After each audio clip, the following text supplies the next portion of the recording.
What's up, and welcome to another live stream with Gizmo Tech. Today we're taking a look at the Alienware M16 R2. This is the 2024 version of the laptop. We've got the new filming studio setup, which is going to be hopefully really cool. Also, new recording mic. This is the Astro A50X. Hoping that the audio will also be improved and better going forward. Now, I'm in a new area, so what's up, Vico? I'll see you in the stream. Let me know if everything is coming across just fine and everything is looking good and sounding good. But without further ado, let's go ahead and hop into this unboxing. So we've got a ton of things today. I just realized that I did not review the objectives before doing this, but we're going to have very similar setup to this with a little bit different games, but basically we're going to be testing the display. We're going to be going over unboxing it, taking the laptop apart, checking out the BIOS. We're going to do speaker testing, fan noise testing, thermal testing, and then a bunch of game tests. Cinebench R23, R24, CrystalDiskMark, 8-64, and we're going to see if this new Alienware is any good. I think it will be. Now, this Alienware was sent over to me by Best Buy. This live stream is not sponsored. There will be a sponsored version of this review that's edited down, but in this review and this live stream, I can do full product comparisons and side by side, say whatever I want. In the final version of the review, I just have to be a little more careful with what I say for product comparisons and stuff, just to keep the primary brands being mentioned and focused. But either way, I can be honest with my content 100%, listing all the pros and cons. That's literally written in the sponsorship contract for the final review. This, like I said, this video is not sponsored, though. I can say literally anything. So, what's up? I see Fatih wants to know, will you test it on the MacBook Pro when the MacBook Pro M4 Max comes out? I will not be testing the MacBook, I don't think. Maybe. I don't know. If there's enough demand for Mac product testing, then I will certainly consider it. Okay, so this is the unit that we were testing today. We got an Alienware M16 R2 QHD+, so 2560 by 1600 resolution. QHD+, 240 hertz, so it's a high refresh rate display. And this is the new version of the laptop that doesn't have the giant butt sticking out the back, which is really nice. Now you don't, so that means this laptop is smaller, right? It's not as big as the previous version, which was a very deep laptop for a 16-inch chassis. That said, you no longer have the Tron light on the back, so that's one of the biggest design changes, kind of reductions in some ways. But at the same time, I think many people will take that trade-off because smaller overall form factor, especially in a 16-inch chassis, allows it to be more portable.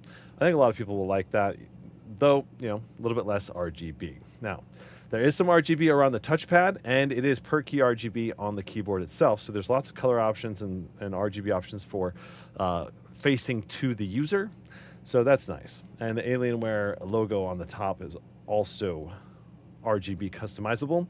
Now, we've got an Intel Core Ultra 7 in this laptop. I believe it's 22 cores or 22 threads. I have to double check exactly how many cores and threads. We'll pull it up when we get into HW info. And but it has the the NPU for the AI cores, which is kind of a gimmick in some ways, in many ways. But it can be useful for certain things, maybe like replacing the background for like a webcam image or something like that. So you don't have to use your main cores for that.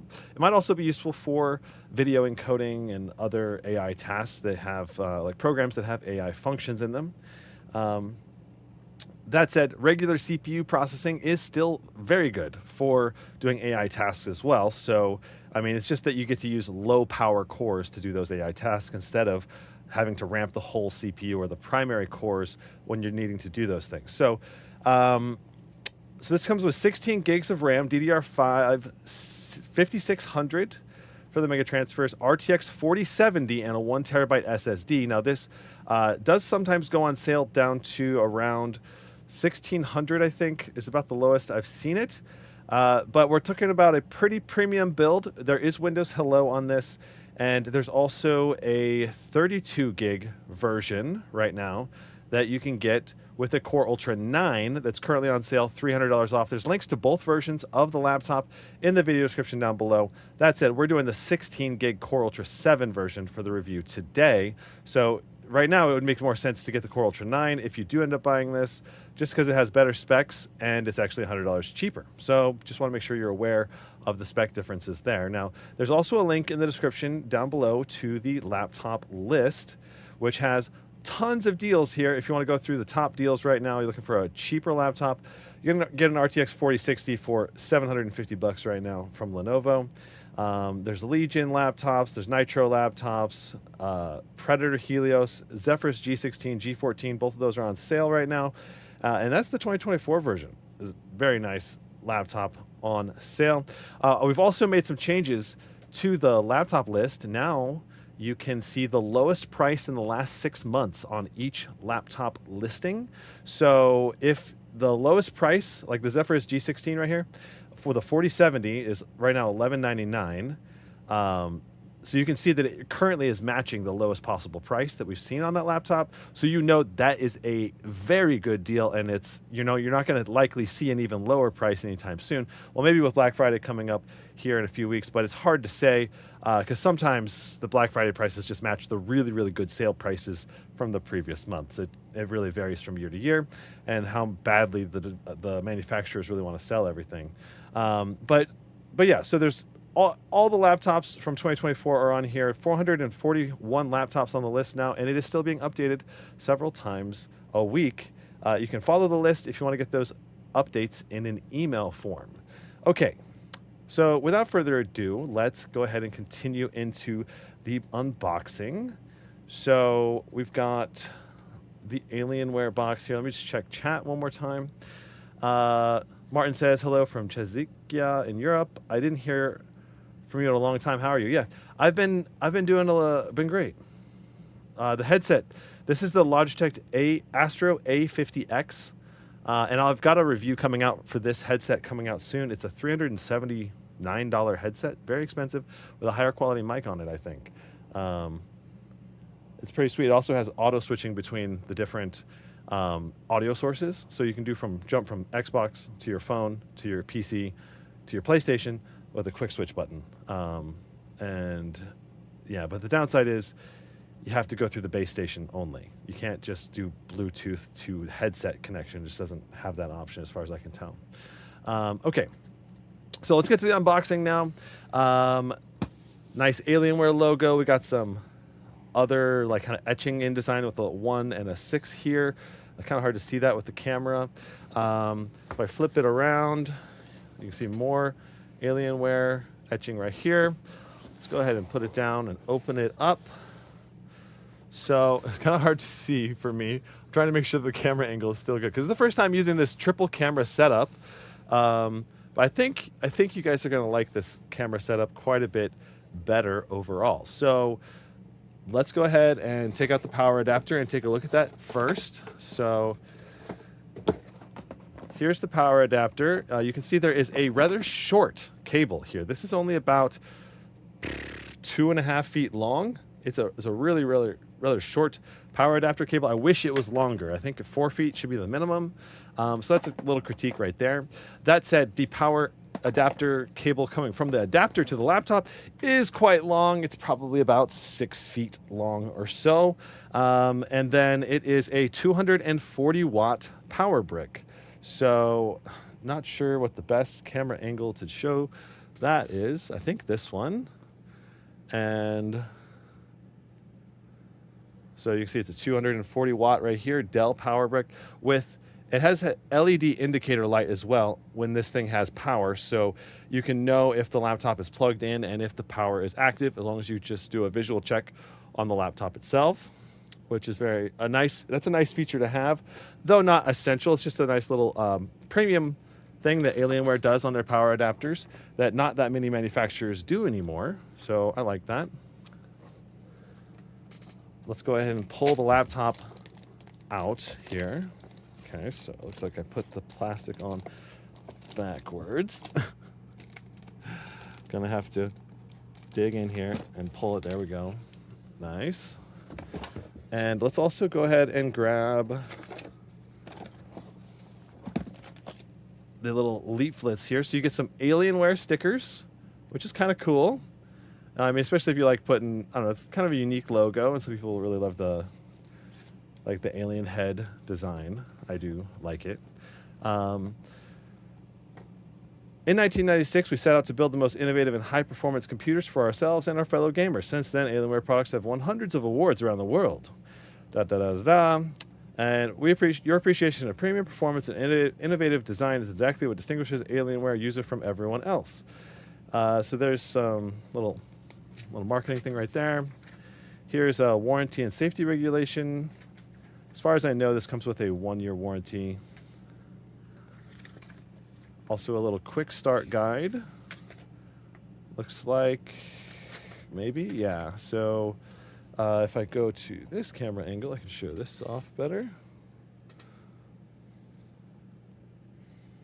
Basically, it's saying to plug the laptop in, power adapter into the wall, then into the laptop before you turn it on, which is pretty standard. All right, so very simple unboxing. Let's go ahead and unwrap the laptop. So it comes with this plastic wrap. Again, I've pre-set up this laptop, so we've got all the drivers updated, Windows updates, all that stuff's already done. BIOS updates. All right, so let's go ahead and get rid of this box now. Got everything out of the box.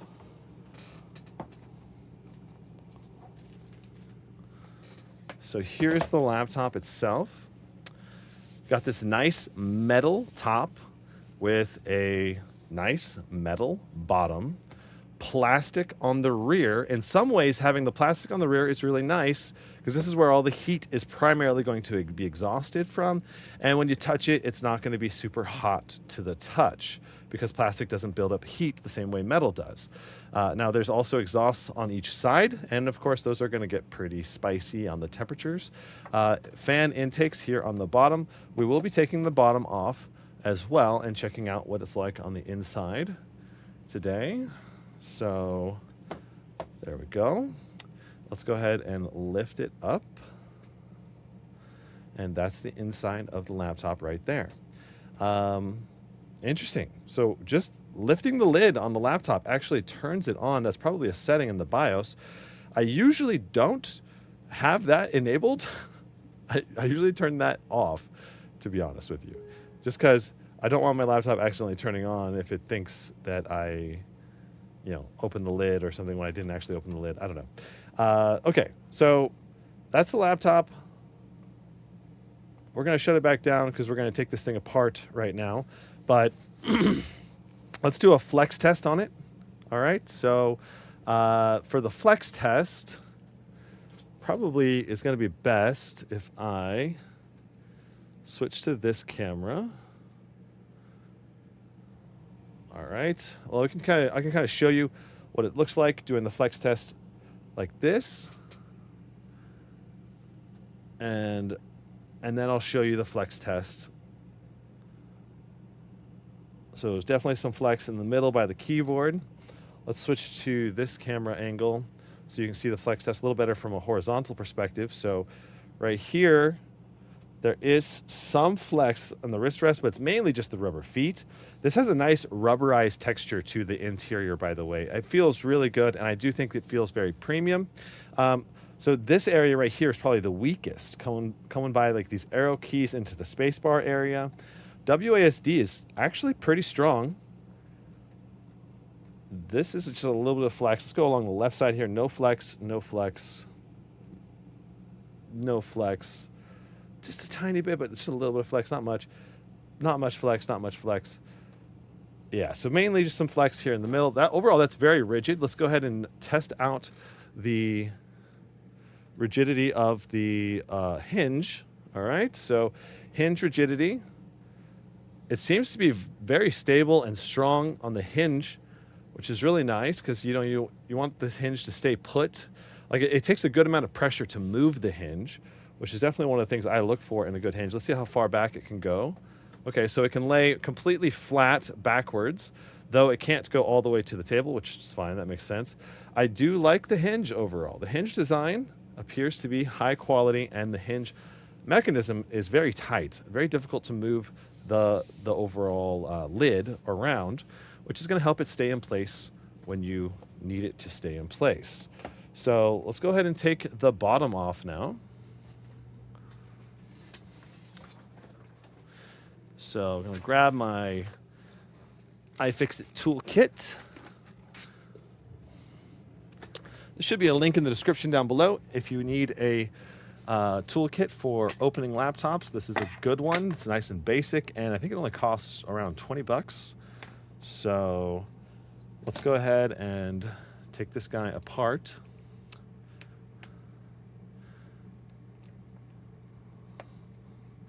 I do think that this is a superior laptop design compared to the 2023 version. At least from like a portability standpoint, it seems much improved. You know, like removing that giant rear back just helps this thing slim down so much, which is it's so much better in my opinion, having it be smaller. What are the specs? I did go over the specs just a moment ago, but briefly, it's QHD+. So it means it's 2560 by 1600, 240 hertz resolution. I don't know the color gamut or the brightness yet. We'll be testing that today.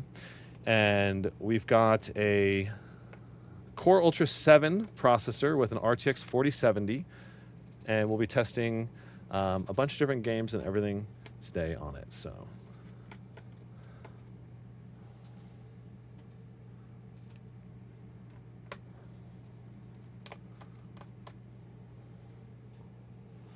there we go. Okay, so there is 1, 2, 3, 4, 5, 6 removable screws, and I believe these two screws, are they? I think these two screws are pop-up screws. Yes, pretty sure both of them are pop-up screws, actually. So interesting, having two pop-up screws in one laptop is quite unique. Usually there's only one. All right, so let's go ahead and use one of the spuger tools here. And I'm not sure what the best way to showcase this is, but I'm just going to go down the line. You can hear it popping pretty easily. There we go.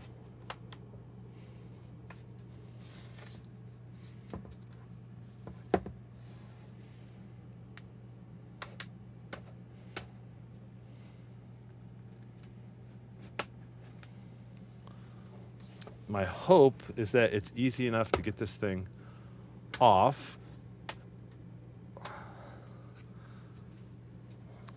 I don't know about the rear of this, if we need to pop it down when we pull it off or not, you know? So only use plastic tools when you're prying a laptop apart. You'll very likely damage the case if you use any type of like metal screwdriver or anything. Of course, except for just moving the screws. Okay, so I'm guessing we need there's this ridge along here. There's likely some under catches here, but I don't know that for sure.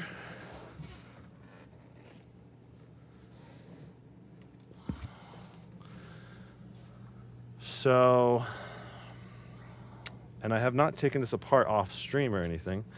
So this is going to be interesting.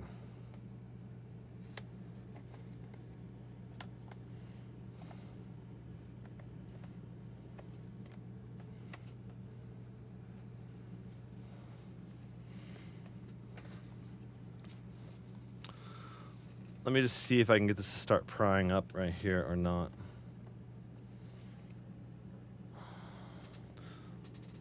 Is there any other possible screw locations here?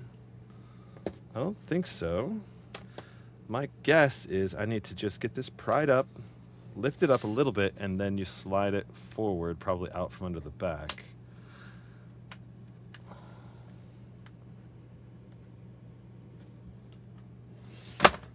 Oof. Let me move the screws out of the way here.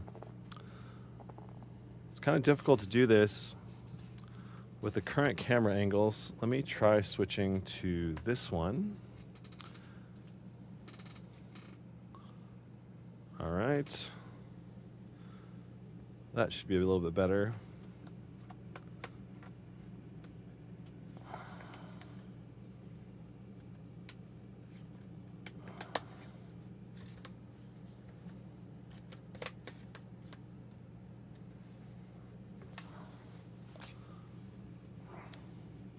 Am I going to undervolt this laptop? No, I don't believe that you can undervolt this because this is a Core Ultra 7.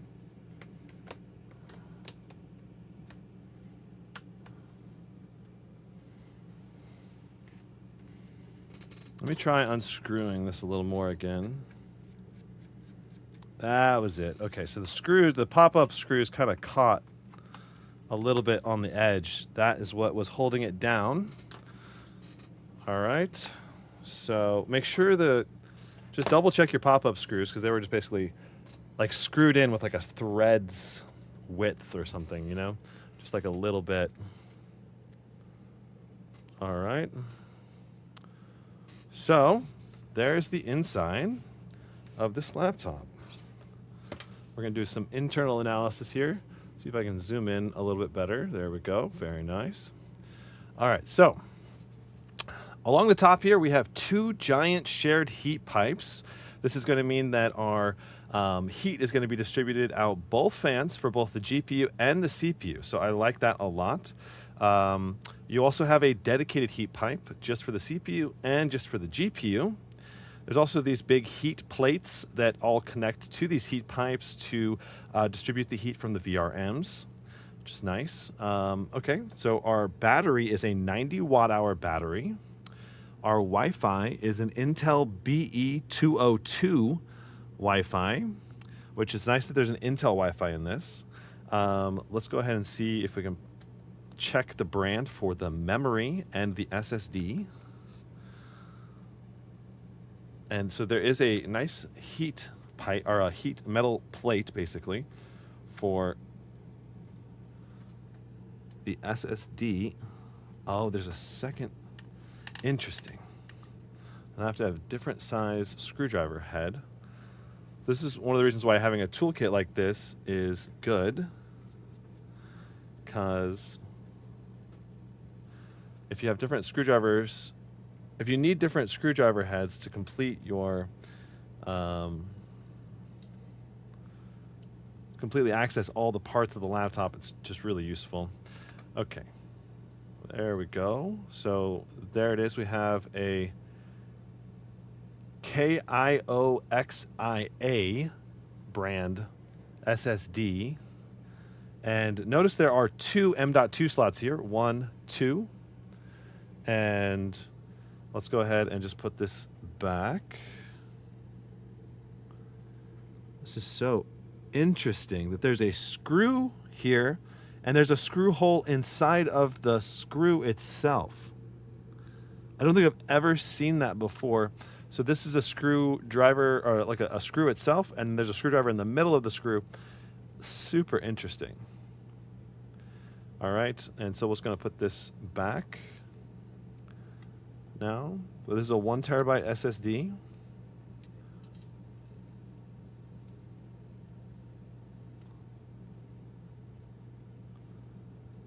Let's see if we can get it to go back.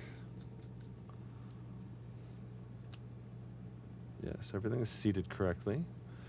Good. Little screwdriver next again. Very good.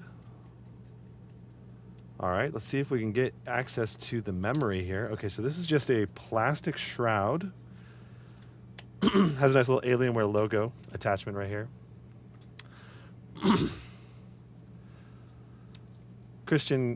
Christy says, man, I want to thank you. I bought my first gaming laptop, ROG Scar 18, and I learned how to undervolt. I have an i9-14900HX and RTX 4090.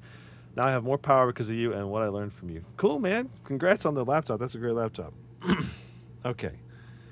So This is a Micron 8 gig 1RX 16 PC5 5600 memory. And I mean, I suppose we can, I'll just pop this out and give you guys a shot of the label while we're here.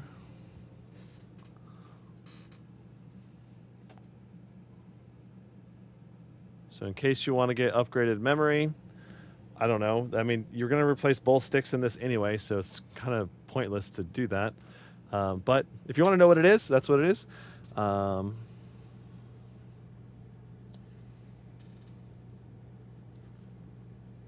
Typically, I would also recommend unplugging the battery if you're going to take the memory out. Okay. I think that covers pretty much everything. Let's go back to the top-down angle. We also have our speakers, downward-facing firing right here. So we have a decent amount of upgradability here where the battery is replaceable. We have an open M.2 SSD spot. We've got 2 accessible SODIMM slots, which is great. It means none of the RAM is soldered. And then the fans, two large fans with a decent heat pipe layout setup. And realistically, the Core Ultra 7 and the RTX 4070 don't take tons and tons of power. So it's not like it's going to matter that much. This should have enough cooling, I think, for an RTX 4070 and a Core Ultra 7, given this heat pipe layout and everything. But we'll have to see when we actually get to testing it. Okay, so let's go ahead and put this thing back together again. Everything is plugged in. So this goes in, slide just like that. Set this down again. And we'll just gently pop everything back together. What's up, Systems Reality? How have I been? Good. A lot of changes to my life in the last month and a half, 2 months. So I'm a single man again, and that's changed a lot.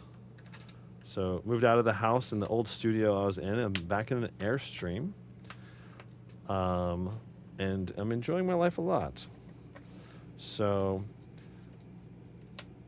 yeah. Okay. Let's continue. We got 6 screws to put back in here. I believe all 6 of these screws are identical in length, except for the 2 pop-up screws, which do not come out of the system. So the 2 front corner screws do not come out.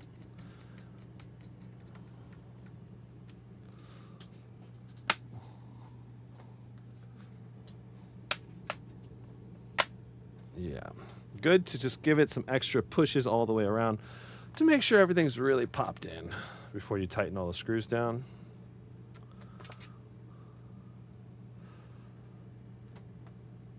Patty Neal says, hey, I'm confused between 2 laptops. Can you help me? Legion 7i. Hold on. I'm trying to get this screw to go in the hole. There we go. Legion 7i i9 14900HX plus 4060, 16 gigs around 3.2K display. 1300 versus Slim 5 R7. 8845HS 4070 is available for $1250 USD. So if you want GPU power, probably go for the 4070 with the Slim. And if you want CPU power and a better display, then you should probably go for the Legion 7i with the i9 14900HX. That's a pretty big difference in CPU performance. It's arguably the i9 is probably twice as fast as the Ryzen chip for multi-core rendering. And the 4070 is only about 10 to 15% faster on the GPU side, so I would personally get the Legion 7i. Yeah, the 7i, though, is bigger, too. If you want more portable, the Slim is probably the way to go, though it's not that big of a difference, you know? Okay, so we managed to take everything apart and take a look at it. Let's see if we can get into the BIOS. It automatically turned on again. Okay, pressing F2 and delete got us into the BIOS. No problem. Let's go ahead and get the camera. So I've got this new camera arm that I can move. You can see me moving it in one of the camera shots there. It's really handy, this new filming setup. I've got basically a giant arm with 2 different camera angles and different lights and stuff coming off of here. It makes it so much easier to maneuver everything in the space. I don't have to accidentally bump a tripod all the time anymore. And then I've got the new audio setup with the headset. So I think this is going to be a great overall live streaming setup. Okay. All right. So here we are in the BIOS now. You can see we've got a lot of stuff over here on the left. Okay. So Core Ultra 7, 155H. We've got 6 performance cores, 8 efficiency cores, and 2 NPU cores. 16 gigs of memory at 5600 speed. All of this is as expected. Let's go. I'm just going to go through the different options. All right. So you can enable and disable the camera from the BIOS, which is very interesting. Thunderbolt boot support, enable Thunderbolt pre-boot modules. There's some storage options in case you need to access them. This is a pretty complete BIOS in terms of lots and lots of functionality here. Default brightness on power, brightness on AC power, or battery power versus AC power. You can set it to do reduce it. Enable hybrid graphics, advanced Optimus when available. So you can disable Advanced Optimus if you want. Integrated LAN control. Wireless device, enable, disable. All right, under power, we have express charge, which this means that you're going to fast charge the laptop, and it's going to reduce how long your battery will last, probably just by a little bit. You can also select when the battery will stop charging here. So if you want to protect your battery's longevity with the lithium-ion battery, I recommend doing it to 80% if you want the battery to last, at least 5 years of consistent use at a high amount of, like a long-term. Basically, if you constantly charge it to 100%, keep it to 100%, it's going to degrade the lithium-ion battery over like 2 or 3 years if you keep it to 100% all the time. And then if you keep it to 80% and charge it down to 20% primarily, and then go back up to 80%, that's the sweet spot range for long-term use. And it should be able to last between 5 and 10 years with a good amount of charge. So going down the options here. Advanced battery charge configuration. Oh, that's cool. So you can set it to go to certain ranges for certain times. USB power share. So if the device is powered off, you can still charge from the USB port if you want to charge your phone from the laptop battery, which is a cool feature to have if you're going to use the laptop kind of as a charging bank for your phone. Wake on Dell USB-C dock. So you can have it automatically enable to turn on the laptop when you plug in the USB-C dock from Dell. Lid switch, so power on when lid opens. This is what I was talking about, the settings in the BIOS. You can make it so it does not turn on when you turn the laptop on. And I would leave Intel Speed Shift on, but yeah. Under security, I would just generally leave those settings alone as well. You can set up an admin password for your BIOS.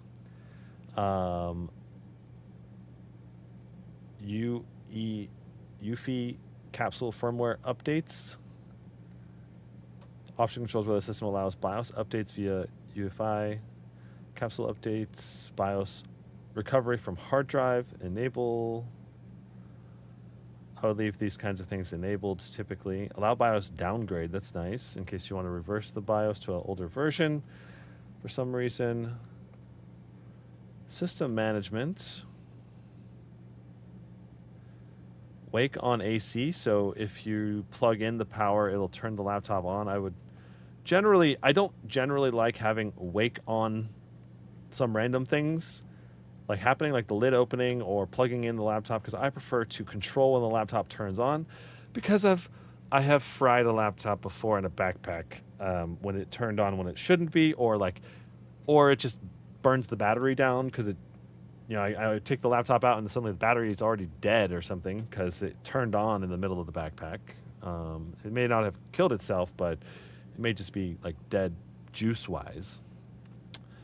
But I'm pretty sure I did actually overheat a laptop to the point of destruction back in the older days once. And so ever since then, I just try to keep my laptop not doing that. I don't think a modern laptop would fail itself like that or burn itself out. It would just throttle itself to death with its heat as it overheated. Not to death, but it would just throttle itself like crazy if you turned it on in a backpack scenario, for example.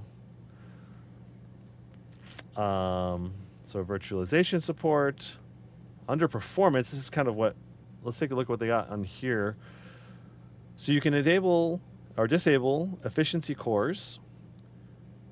Currently everything is set to all active. Intel SpeedStep technology, C states, enable C states for discrete graphics. I would generally leave all these settings on, unless you know for some reason that you want to turn them off, but there's no overclocking features here.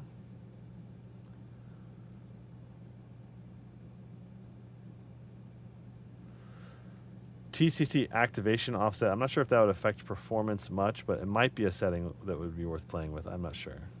We're not going to be playing with it today, though. And then there's also a systems log. So that's the BIOS for the Alienware M16 R2, the most current one. Hopefully that's helpful. Let's go ahead and get into Windows. And let's also get everything, get into the testing portion of the laptop. All right. Let me go ahead and get this thing plugged in.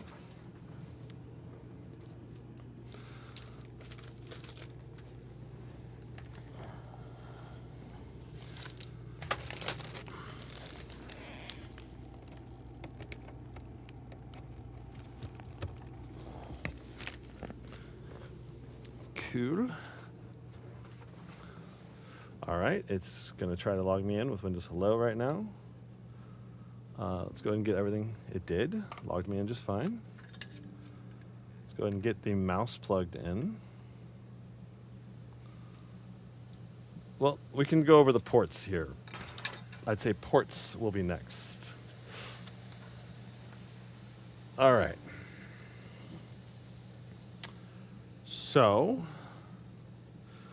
what's the best camera angle to do the ports, huh? Let's, I think, rotate the laptop. And I'll keep it on the ground or on the tabletop. Let's try it like this, okay? So,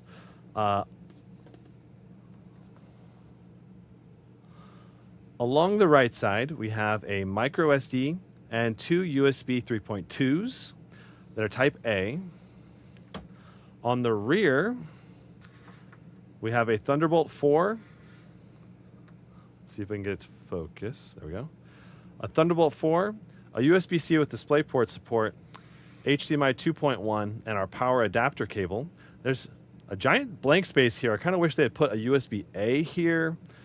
Something. I feel like something could have went there.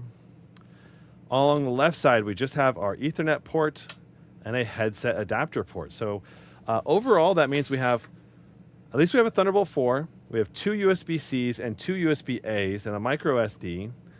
I mean, it's a good amount of ports, but I would say I would prefer if there was one more USB-A at least for me to be like, yes, this is very good ports. Overall, they're just like, I'd say the ports are good, but not great. You know, like they're like 8 out of 10 on the ports. You know, it could be better for sure. At least the port quality is good. So, okay. So now that we have this, let's go ahead and now that we went over the ports, let's go ahead and plug in the mouse.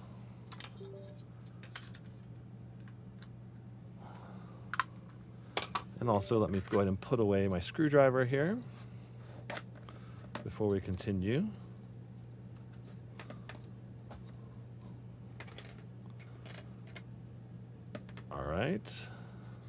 Only Veg option says, hello, you're doing great. Just want to know if you can do a benchmark on the SCAR 16, SCAR 18 with the 1409 HX and 4080. So I did a 4090 review for both the SCAR 16 and SCAR 18. I don't think I'll be able to do one for the SCAR 16 and 18 with a 4080, but it should be very similar in performance to other 4080 laptops I've tested. So it shouldn't be a huge difference. Maybe slightly. Okay. Let me go with so here's you see the power plug with the light right here. Let's go ahead and plug it in.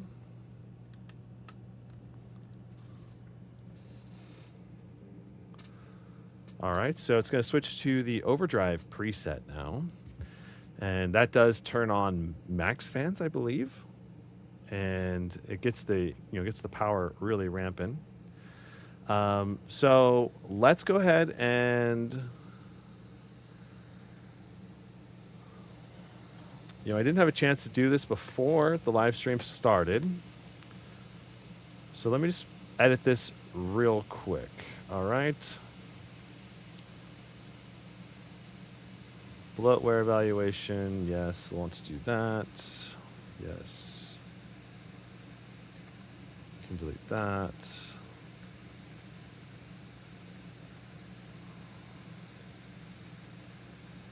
Yes. Yes. Okay. For games, the games that we'll be testing today will be a little bit different than what I typically test. So let me go ahead and get the games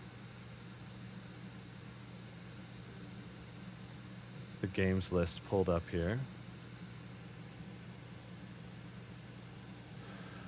All right, so we're gonna do Apex Legends, Baldur's Gate 3, Counterstrike 2, Cyberpunk 2077, God of War, Helldivers 2,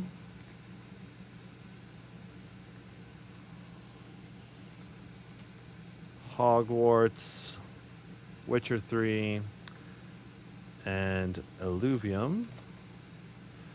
All right, and I think that covers everything now for what we're going to be doing today. Let's go ahead and get this signed up. There we go. All right, cool. So there you go. Let's go ahead and move into the webcam quality next. So let's go ahead and go to this camera view. And we're going to go to camera.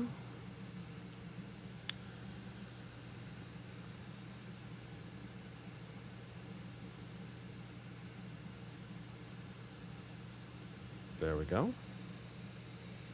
All right. Interesting. Let's go ahead and record a video. Okay, so I'm recording a video now. The fans are on max fans, so that's going to affect audio quality quite a bit. And I also have the AC running in my Airstream. I am typing on the keyboard now. Let's see what that sounds like. And you can also see at the top here, if I tilt up, there is an LED indicator that it's indicating the camera is functioning, so you can know when the camera is being powered on or not, which is nice. Let's take a couple of photos. All right, let's go ahead and take a look at the photo quality. Okay, so right off the bat, I'm going to say color replication is excellent. Overall, I think it's overexposed just a little bit. That probably helps, yeah. So color replication is excellent. Detail could be better, but you got some detail in the beard hairs, but it's pretty blended, honestly. You can clearly see GH5 and Lumix, so there is some resolution to this camera, but it's not great. I give the overall camera, I give the color like a 9 out of 10, but the image quality only like a 7 out of 10. Yeah. Let's go ahead and see what the video quality looks like. Okay, so I'm recording a video now. The fans are on max fans, so that's going to affect the audio quality quite a bit. And I also have the AC running in my Airstream. I am typing on the keyboard now. Let's see what that sounds like. And you can also see at the top here, there is an LED indicator. It's indicating the camera is functioning, so you can know when the camera is being powered on or not, which is Okay. So, yeah, that's good. Let me add my overhead camera to this so you can see me as well. I realized I was missing that. A lot of changes to the streaming setup. So I'm just gonna put me right here. So yeah, I would say the webcam, the audio quality was surprisingly good. The microphone was good, despite the fact that it's, loud, whooshing sounds in this space. I could still hear the vocals really, really clearly, and the speaker sounded pretty loud given how loud all the fans are and everything. So I like that. Let's go ahead and move to the next phase. So bloatware evaluation. Let's go ahead and see what this thing's got. I don't think I removed an antivirus or anything. Seems pretty standard. A lot of this stuff just comes with Windows. So no McAfee, no Norton. Nice. No antivirus on this. That's nice. The Alienware, I think we can go ahead and go into our laptop control software evaluation. So Alienware Command Center, I feel like it did get some improvements, but it's still not necessarily amazing. It puts, kind of puts me into an interesting situation where I still feel like it's not the best that's out there, but it's also not the worst. It's like far from the worst, So I'm just going to adjust the white balance. I think that puts the white balance to be a better overall blend for the laptop screen. Okay, looks more realistic to me now. Okay, so welcome, gamer. Manage your system performance, Alien FX, and game library with the Alienware Command Center. So performance made easy. Quickly change the presets and modes. For performance, create your own vibe, customize the lighting, keybind settings, and more on supported devices and peripherals using Alienware FX. Your games, your rules. Customize Alien FX settings for each game in your library. And you say, let's go. Okay, so inside of here, there is several main sections.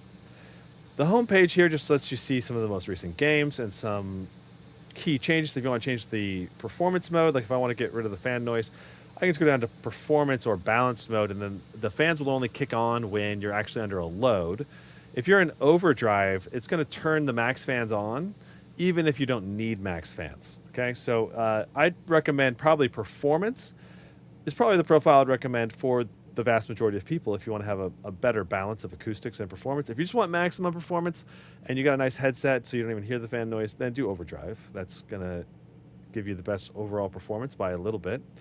So you can do some custom stuff here too. I didn't really mess around with the custom preset much, but there's probably not much that you can do. So here in the custom preset, you can set an overclock up to 300 overclock on the core, which is actually quite generous. And for the memory, you can do up to 300 as well, which is not quite as generous because memory can usually overclock by 500 to 1,000 frequently, whereas the core will usually max out at like 200 or 250 or something. So like if we just set this at 150, 300, that's probably good. You can also set the temperature limit to be lower than 87 if you want it to thermal throttle sooner than the default 87. So we'll just cancel this because we're just going to be doing overdrive today, which I think applies a 50/100 overclock. Okay, so let's go back here. Let's go to performance for now until we actually do performance testing. Just to keep the fan noise a little bit quieter. So that's the overview. There's battery mode, quiet mode, balanced performance, and overdrive and custom. 6 modes. There probably only needs to be 4 modes. I don't know what they're really thinking. Battery has express charge enabled, I guess. But I feel like quiet, balanced, performance, and overdrive would be the 4 modes you really need. With maybe like a manual mode inside of overdrive or something. I don't know, but it's fine. It's not that bad. This interface, I think, has been simplified a little bit. So if you want to change your lighting for your rear logo, your touchpad RGB, your front Alienware logo, and then you click up here, you can change your individual keyboard backlighting as well. So if you want to change them, you could change it. You can change them by like this half of the keyboard be something and the other half of the keyboard be something else. If you want, you can go in here. Once you click this, you can click like Rainbow Wave, and then it'll set everything to Rainbow Wave mode or breathing. Let's go ahead and give you some examples of the different modes. See if I can do the top-down camera for this. Okay. And should I turn the lights off for this? I don't know. Probably, but it's too much hassle to turn them off. So we're going to do... So right now it's breathing, which is enabling and disabling a single color. Spectrum is going to do a single color and cycle through all of the different colors on the keyboard itself. Rainbow Wave does a per key RGB wave that's nice and slow and smooth. I like Rainbow Wave the best. Scanner, it's not that good, I don't think. Static default blue is what you'll get if you don't disable Windows lighting control. And then you can also just pick a color. So you can pick it and make it go blue or purple or red or green or whatever color you want. I'm just going to set it to Rainbow Wave. All right. And that's it. All right. Now for the touchpad, you can set a specific color if you want it to be red or yellow or green. Or you can set it to breathing to where it enables and disables. You can also set it to pulse, morph, or spectrum, which is going to slowly switch between the different colors. I like spectrum plus Rainbow Wave on the keyboard. It all blends together really well with a nice color scheme. Now the Alienware logo head, this one, if I switch back to this camera, you can see there are different ways you can set this up. So you can have it be different colors depending on if the laptop is charging, fully charged, or asleep. So you can have it, right now charging is currently morphing between blue, green, yellow, orange-ish.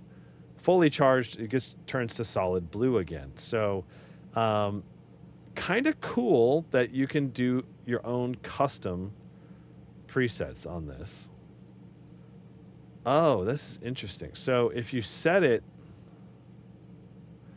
so if you set the counter color basically. That makes it nice and simple. You set whatever counter color and then it'll blend with the other versions of the color. Now on battery you can do the same thing, except you can have it be orange for fully charged, orange flashing for low, and sleep a slow flash. So pretty cool little setup for the Alienware head logos. You can have the back Alienware logo also do morph, pulse, color, breathing, or spectrum. I would just keep it on spectrum. Now, well, don't save. All right, so under this area, it's called library. You can see different games you have installed. Currently, it's not detecting the Steam games by default, which is kind of weird. I don't know why. And then, but with each of these, you can adjust settings if you want. You can set a performance profile as well as an Alienware FX profile. All right, so you can have it be, right now, when I first did this, it would automatically set it to be purple. like the whole keyboard to be purple, turning off the rainbow wave. And in order to disable that setting, I had to go into settings and hit global preset and then turn off performance preset and lighting preset. And I still have performance preset notification on.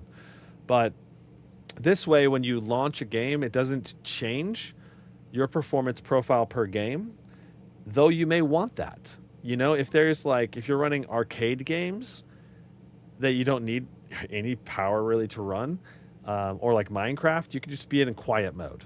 And then you're like, well, we're going to load Battlefield 5. Let's go ahead and move it into overdrive mode for just that game. Or Apex Legends, you can move it into performance mode. So in some ways, I do like the performance preset switch per game. But for our sake of testing, we're just going to keep it all in the same profile set so that we can get consistent performance across every game and title. There's also custom lighting presets if you want it to be certain colors for each game, but it doesn't really matter that much. But I mean, you could take the time and be like, your favorite game, color each individual important keybind a different color or something. I don't know. It's up to you. Stealth mode turns off Alienware FX if you want it to look just standard, like a standard laptop. So when I turned that on, you can see it's now just like a white background. All right. And turning it off resumes rainbow mode. Turn it on again. It goes back to, turns off the touchpad and makes it just a white keyboard backlight. So nice little option to turn that on and off if you're going to be in a business meeting or something. All right, so there's also in the performance settings here, there is Mux Switcher in Alienware Command Center. You can enable and disable the Mux Switch, which is a multiplexer switch in the motherboard that lets you disable the integrated graphics in your gaming laptop so the system can take full advantage of the more powerful discrete GPU. Now, we have already Advanced Optimus with this laptop, and I can show you that.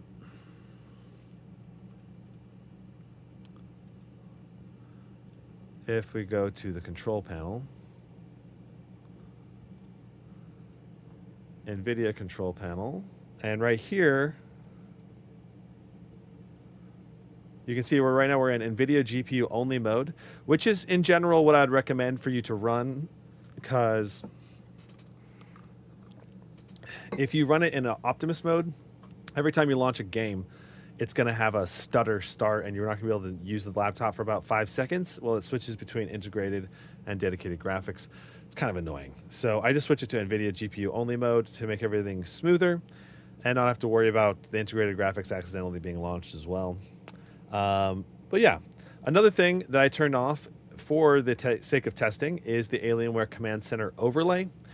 So you can enable and disable this with Control-Shift-Y, and this has a little pop-up every time you open a game if you leave this on, which I don't like having that on by default, unless you want to utilize it. It's totally fine if you want to utilize it, but I use MSI Afterburner with Riva Tuner, so I don't really need it.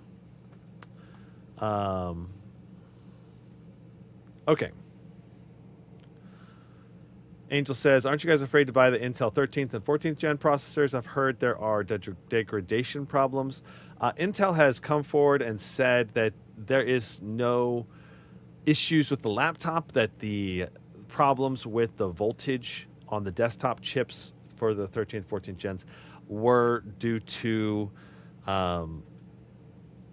basically it's unique to the desktop chipset and not to the laptop chipset. And as far as I can tell, Intel laptop CPUs are not failing at any kind of higher rate or anything. My laptop, my Blade 18, uses the i9-13950HX, and it's still running super strong, and it has had no issues or crashing or degradation that I can tell. So, yeah, okay. So that's a software overview.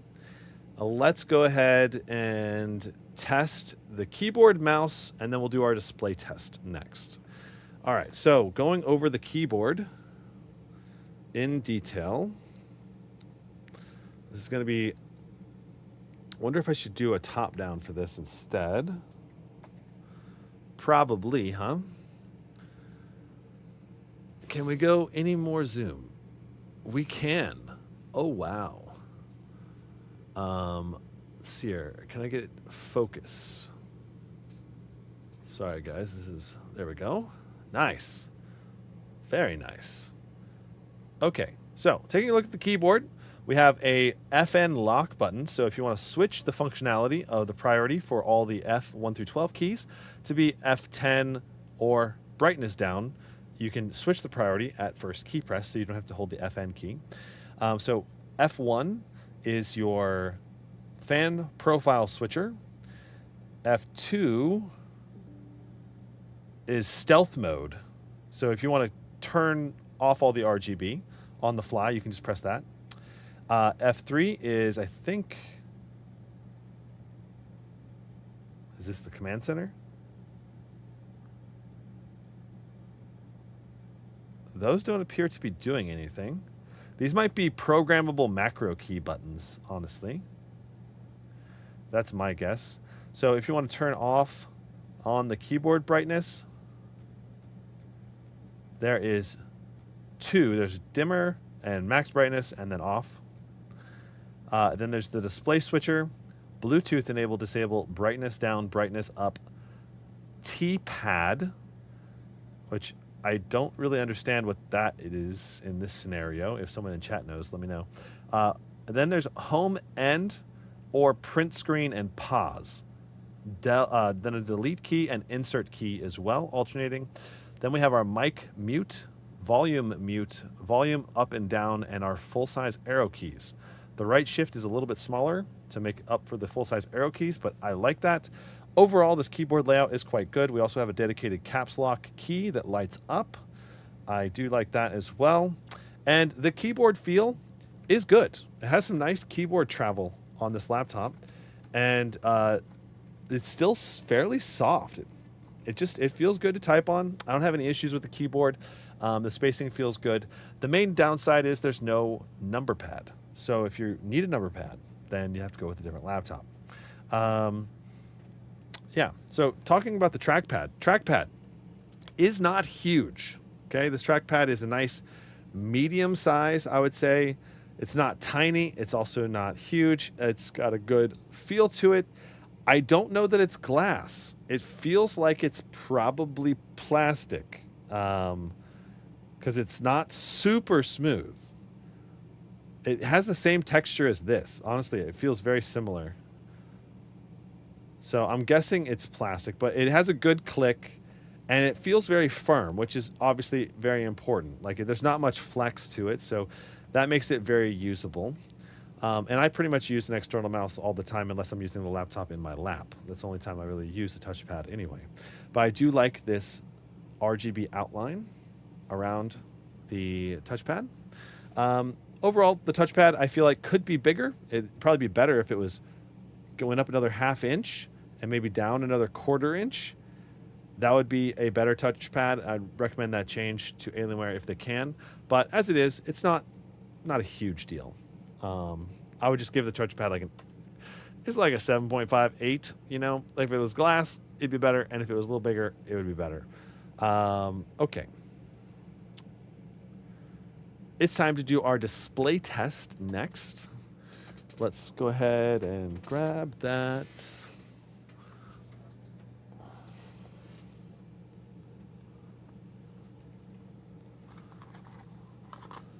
Nazror, I did the XMG Neo 16 on my last live stream, so that's probably why it's saying that.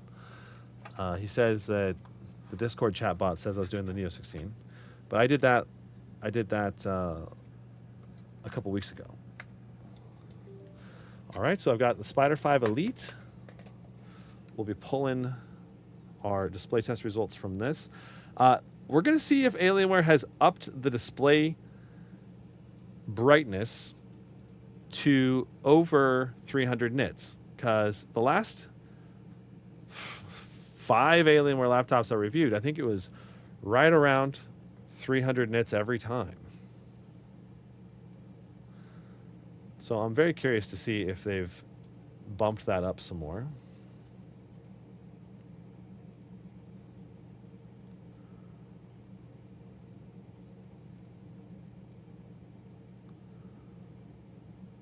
All right, let's make sure the brightness is at 100%. It is.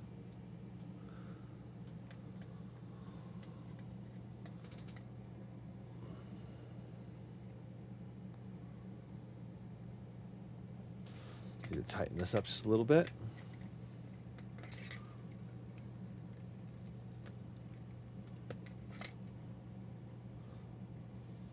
There we go. So right now this is going to measure our color gamut.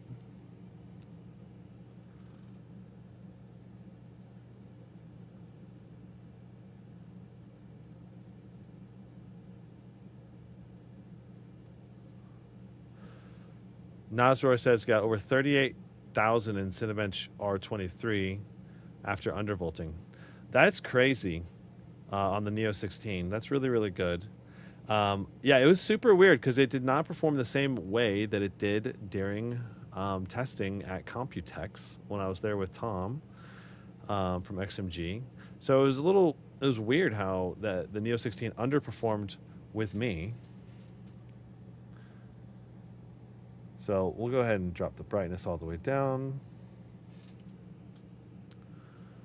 X himself says, what are your thoughts on the upcoming NVIDIA mobile cards? I anticipate a nice jump in performance for the upcoming NVIDIA 5000 series. And if you're buying a laptop right now, if you buy one now, be sure to get it when it's on sale. Don't pay full price because we're at the end of we're in the last 4 months approximately of the RTX 4000 series laptops now. So just be cognizant of that and try to get at least a 25% discount minimum, I would say. Otherwise, you're probably not getting a very good deal on your laptop. Just because in 4 months, there will be likely new ones, I think, in January. It's hard to say. NVIDIA might delay it until June 2025 as well. There's no way to know for sure. But I'm hoping for a CES launch or at least announcement for the RTX 5000 series laptops. The 5080 mobile GPU will be 24 gigs or not. I haven't looked at all of the leaks for the 5000 series. I hope the 5090 is 24 gigs. And I would guess that the 5080 probably would be more like 16. Maybe even 12. I don't know what they're going to do for it.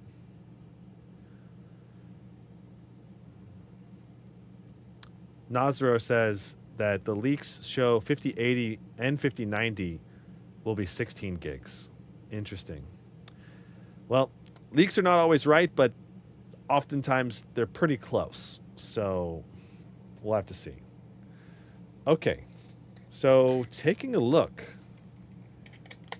Interesting results. So we've got, remember that my Spider 5 Elite tends to underestimate the color gamut by about 7 to 8%.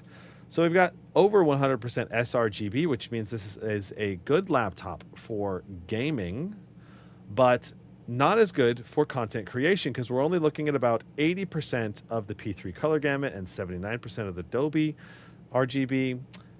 For brightness and contrast, we're looking at 15 or 14.7 nits on the low end, 273 nits on the high end with 850 to 1 contrast ratio. So that's below average brightness, especially at this price point. That brightness seems quite low and definitely a con for this laptop. For contrast, that's about average. There's nothing amazing, nothing terrible. Color gamut, I'm surprised, honestly, that they didn't put a higher color gamut display on here as well. Let me see. I think there was...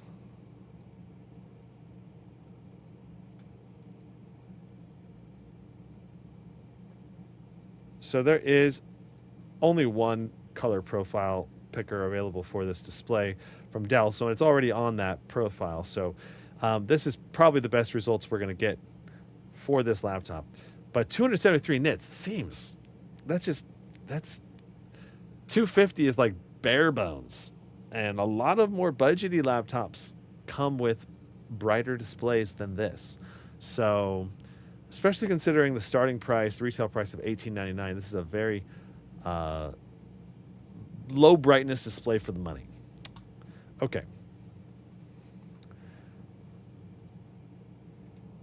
Let's go on to the next segment. Speaker test. Okay, so this is a little tricky because I'm in this new environment and I have air conditioners running. And so doing a speaker test, I can do it. I'll have to turn off the ACs temporarily, which is fine. I'm fine turning it off temporarily. But I'll only do like a quick test because otherwise the temperatures in here will get really hot, which will mess with the thermal testing that we're about to do as well. So it's kind of like a catch-22, given the Airstream situation that I'm in now. But I'll try to do my best to get you guys good test data.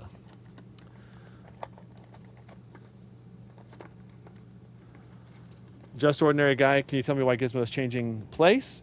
Well, I am no longer with my last partner, and we had a house together, so I am back in my Airstream, which is this, it's kind of like a luxury RV that I have lived in off and on since I bought it 9 years ago. And so, yeah, one day I'll show you guys a tour of it if you want, but I built this awesome new little desk area studio thing. I'll just give you a quick little tour. Just a look around from the area where I'm at. Okay, this is not the best camera to do this with, but like, let's go left so you can see to my left over here. That's going down the hallway towards the bedroom, the kitchen area, and then couch. Hero is blepping so hard. Yeah, so that's a little, gives you a little preview. And then I built this desk in the corner here to do live streams with. And in some ways, this is a better setup now than I had before because I've got a 3-camera setup and a better mic setup than I had before. So in many ways, I'm really excited about this new setup that I'm in. Okay, speaker test. Let's do it. So we're going to set this up right in front of the laptop. We'll back this up.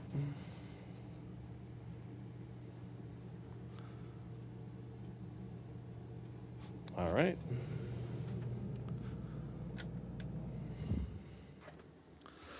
Okay, so we're in the Texas heat, so we're going to do these tests as quickly as we can.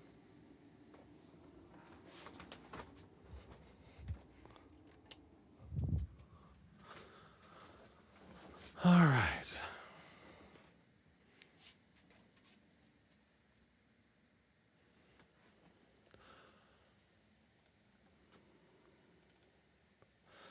All right, so our ambient room noise is 42.6 or 42.5 approximately. This is going to be Peter Spacey Roar.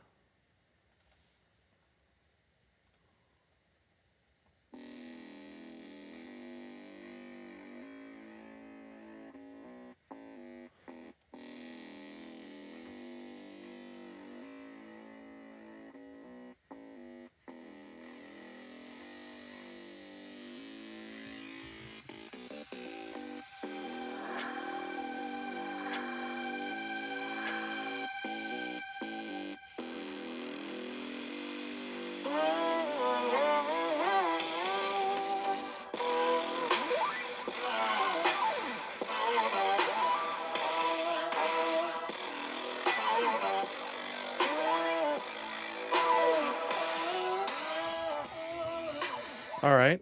So we got some nice decibels there. It was up to 87 decibels. There's definitely some bass and mids and highs, but the audio quality does not seem that amazing to me. But there's some nice volume there, at least. So Beta Day on Half-Life, let's try that out.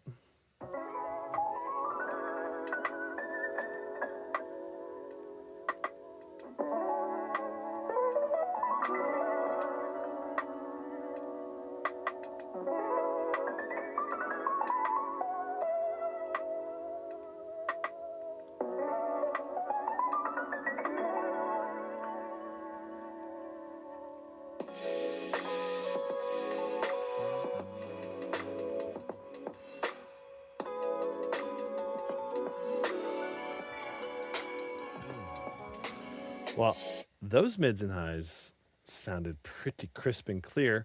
Not as much low to, when you mix the lows in, when there's only like a 2-speaker system, you mix the lows and highs together, it can really mess with those highs from sounding as clear and crisp.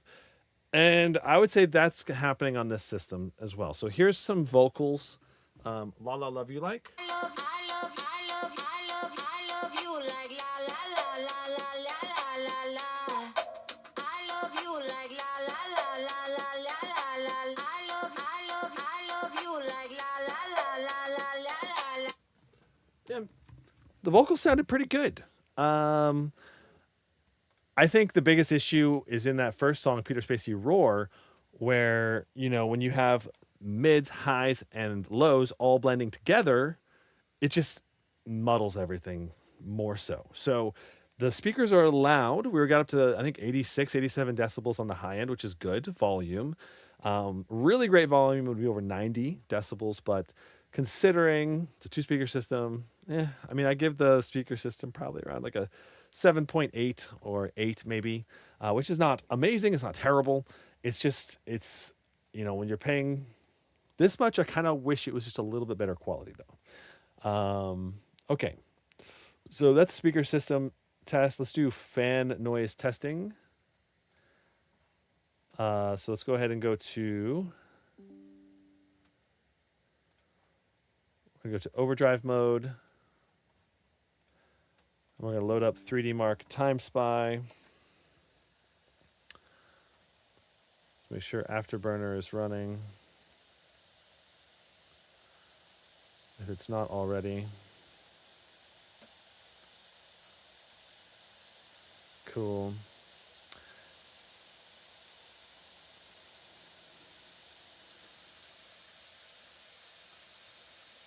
You missed the projector background. Aloha. Mohammed says, I got this laptop for $1,600. Is it good? I'm going to give you my summary thoughts at the end.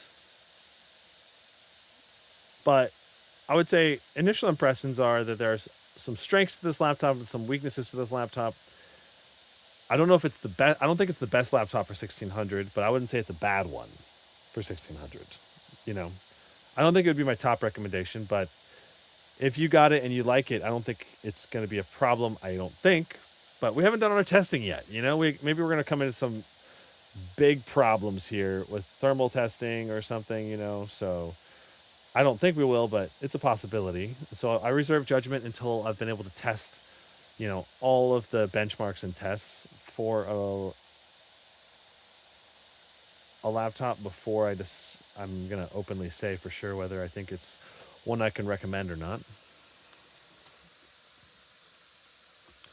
I think for sure the lower brightness on the display is going to be a big weakness that some people, that's going to be a deal breaker already for people that want higher color gamut and higher brightness displays. Okay, so we are on maximum fans right now. Let's see how loud the fans are. I'll be quiet now.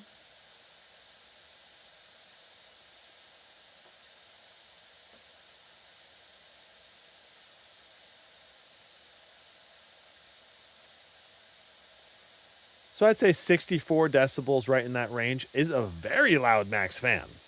Wow. Okay, but looking at our initial temps here, with max fans enabled, temps are looking great, right? We got 100% GPU utilization, 129 watts right now going through that RTX 4070, which is also great. We got 4.5 gigahertz on the CPU, 67 degrees on the CPU, 70 on the GPU. We just got this test started, but temps in the 60s and low 70s are very good for a laptop. We're going to let it run for at least another minute, and then we'll switch to the next profile. Because temperatures right now are creeping up just a little bit by little bit as the laptop gets heat saturated.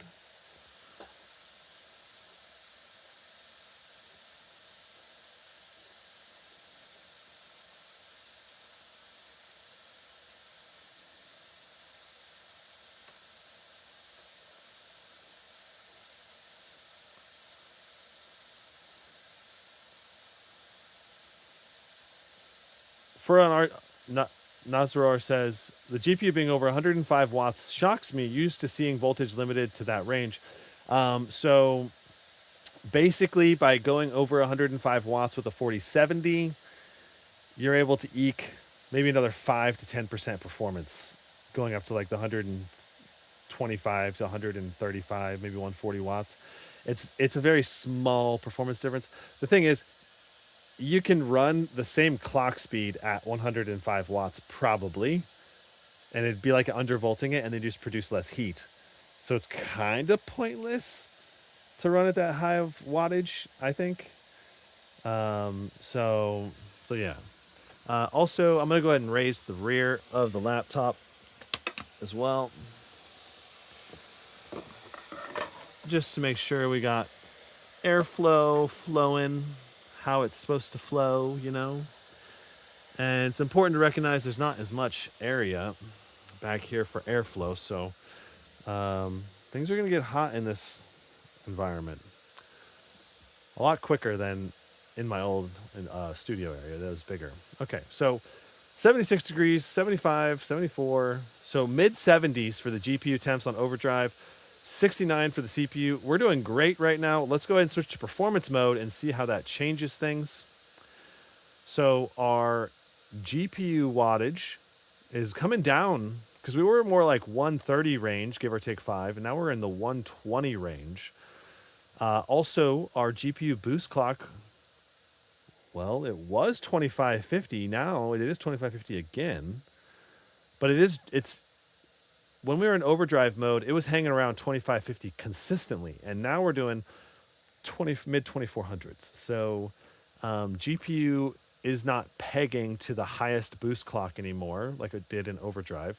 So you're basically losing a few percentage points of performance, probably, like, you know, like between maybe 3 and 5% of FPS, maybe something in that range. GPU temps, we saw 78, but we're still below 80s for our GPU temps. CPU temps still 60s, so that's nice. Let's go ahead and see how loud this is, and we'll back this out.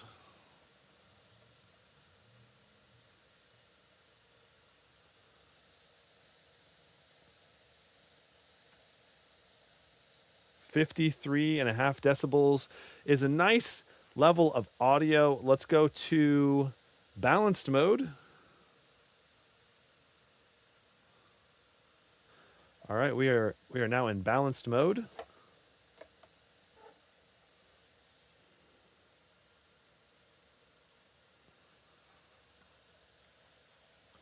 All right, so now we're in even slightly lower wattage and clock speed range in the 2300 to 2400 range, and our watts on the GPU also a little bit lower.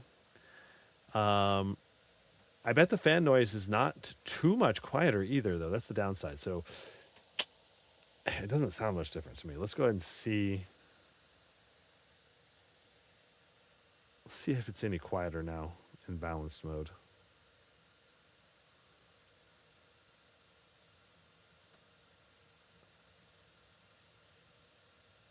.52 to 53 decibels is really not a big difference.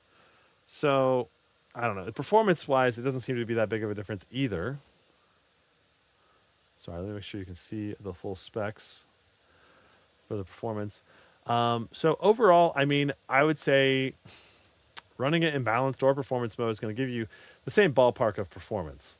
Let's go to quiet mode. This is the real question mark, you know.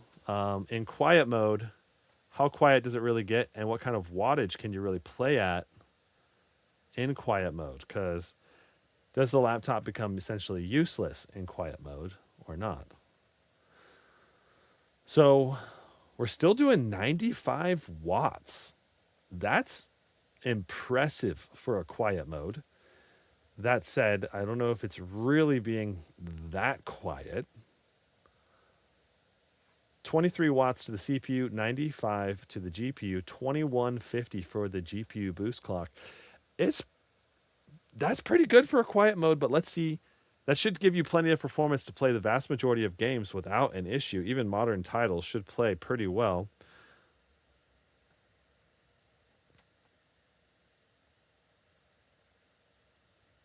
Now we're looking at 46. 46 decibels, and that's definitely going to be a lot more manageable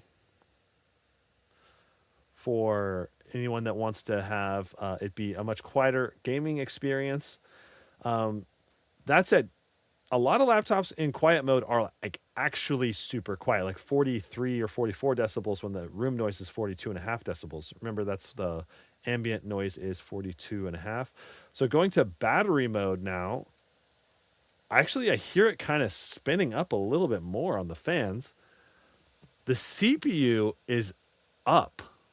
CPU wattage was in the 20s. Now we're up to the 36s. GPU wattage is down. Interesting. Temperatures in each of the thermals, temperatures for each of the modes were in the 60s and 70s. Nothing went into the 80s. So that's good. GPU wattage now 55. So battery mode really prioritizes the CPU, taking 41 watts right now to the CPU. So if you want a more quieter-ish experience and more CPU performance, you go to battery, I guess. And if you want a quiet-ish performance and GPU performance focus, then you go to quiet mode. And that will let you play games with the fans being much quieter. Overall, though, surprisingly, none of these modes are actually that quiet.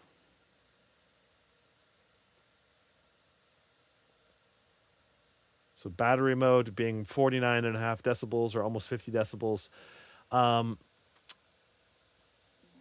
That's interesting. So I'm going to go ahead and turn the AC back on.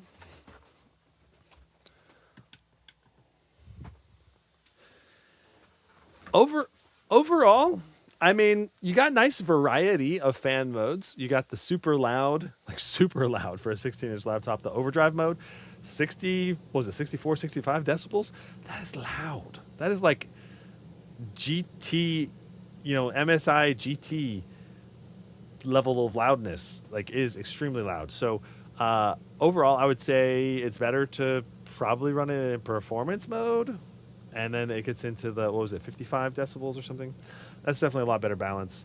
Overdrive mode, probably would not use it that much on this laptop due to the loudness of it. But we're going to be testing it today in overdrive mode. So, yeah, because we want maximum performance. All right, so let's go ahead and do our 3D Mark test since we already have this up.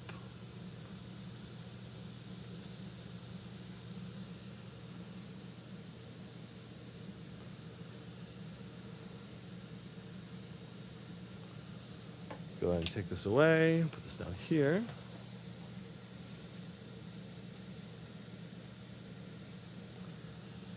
Cool. I need to tilt this a little bit differently. Cool.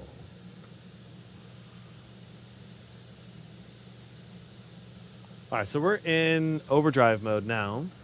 So this should give us a good idea of overall system performance with the Alienware M16 with the RTX 4070.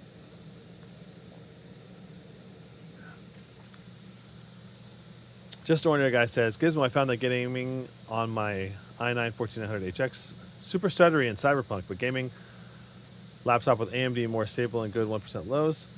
I mean, if it's stuttering with your i9 14900HX, it may be due to something else. Like if you're running that i9 with an RTX 4060 or 4070, you might be running out of VRAM. You also may be running out of regular system RAM as well. That's another possibility.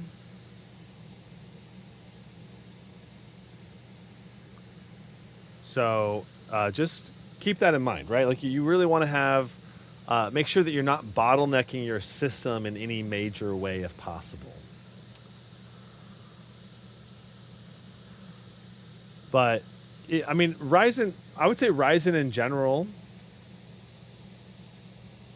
is great for gaming too. Like you're saying that your Ryzen 7945HX is more stable with good 1% lows. I think that just depends on the game. So some games play better with Ryzen, and some games play better with Intel.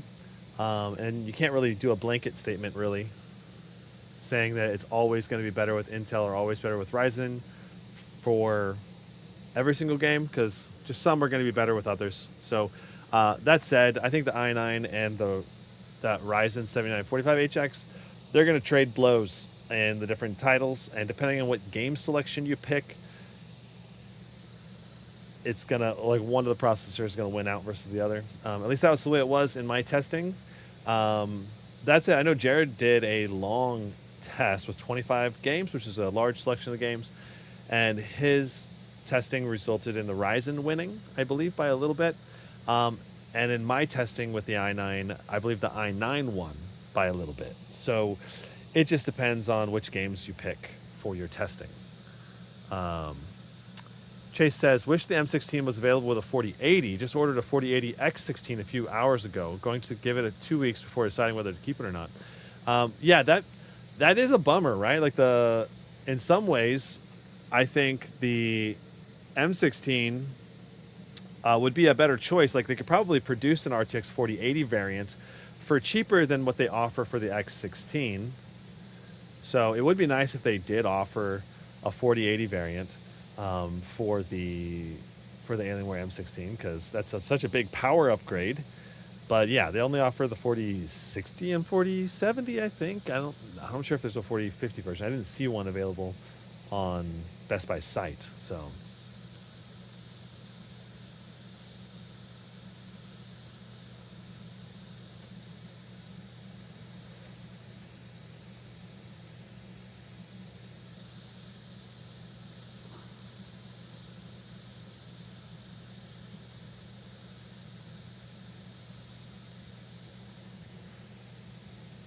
All right, so we're all done with the second test now here in TimeSpy. We saw some great wattages for most of that and some great clock speeds. 2550 approximately, 2560 for the clock speed, and 130 plus watts on the RTX 4070 is excellent. It's superb. Doesn't really get much better performance-wise than that. Let's see what we get for the CPU test. Right now, the CPU test is really not jamming that much wattage, only 45 watts. Usually for this kind of CPU test, it'll try to pull a higher wattage pull. And I mean, this is a multi-core rendering test, so 3.6 gigahertz on the P core, that's good. Not great, but yeah, CPU score really not that great. Okay, 12,968 for the GPU score is excellent for an RTX 4070. So basically right at 13,000. If you overclock this a little more, you could certainly get it over 13,000, because now it's only a 50/100 overclock, which is the default with Overdrive. And the CPU score, Core Ultra 7, really not showing much there. I feel like we should be getting more like, I did a preliminary TimeSpy test, and we did get over 12,000 something in the preliminary CPU score, which is better, but 10,800 is really kind of low on the lower-ish side, I think.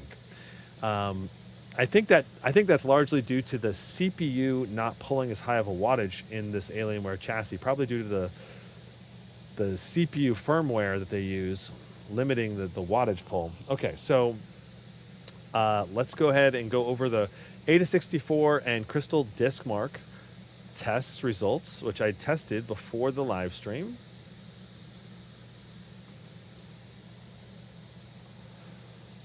All right, so this is our test results. 74,000 for the read, 80,000 for the write, 61,000 for the copy. Those are just okay-ish, not really that great for a gaming laptop. Like, I would say that's about average, probably. I mean, it makes sense. We only have DDR5 5600 RAM, which, I mean, it's fast RAM, but the latency is also not super fast at 131 nanoseconds. So overall, this RAM is going to be just fine, though. Like, it's going to play games. It's going to do everything you need it to do without issue. So, I don't know. All right. Overall, RAM speed, nothing to write home about, but not also terrible. CrystalDiskMark, we had 7,000 on the read, 5,800 on the write. or 6970, but I just rounded up to 7,000. Read and write speeds overall here are excellent. They're not going to be a problem for you playing games or doing anything you want, loading and closing applications quickly. It'll all happen very, very snappy with the SSD. All right, so next up, we have our Cinebench R24 test. Let's go ahead and get that loaded up. We'll also install Process Lasso.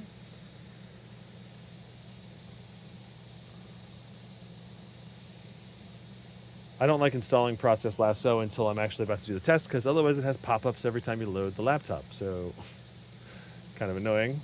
You know, we may have had our CPU score impacted by having the Alienware Command Center open in that last test. Just a little caveat. But we're going to set this to above normal for our priority.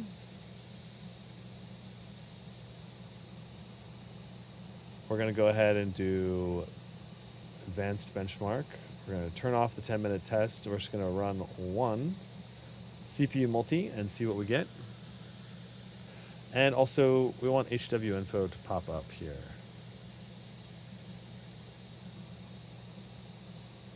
Okay. So it has not actually started yet.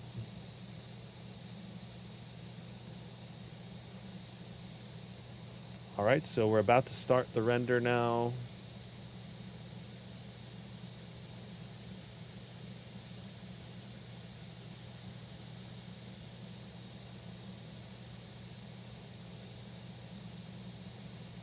So it looks like almost all of the cores are really cool, except for P Core 8 and 9 and 10.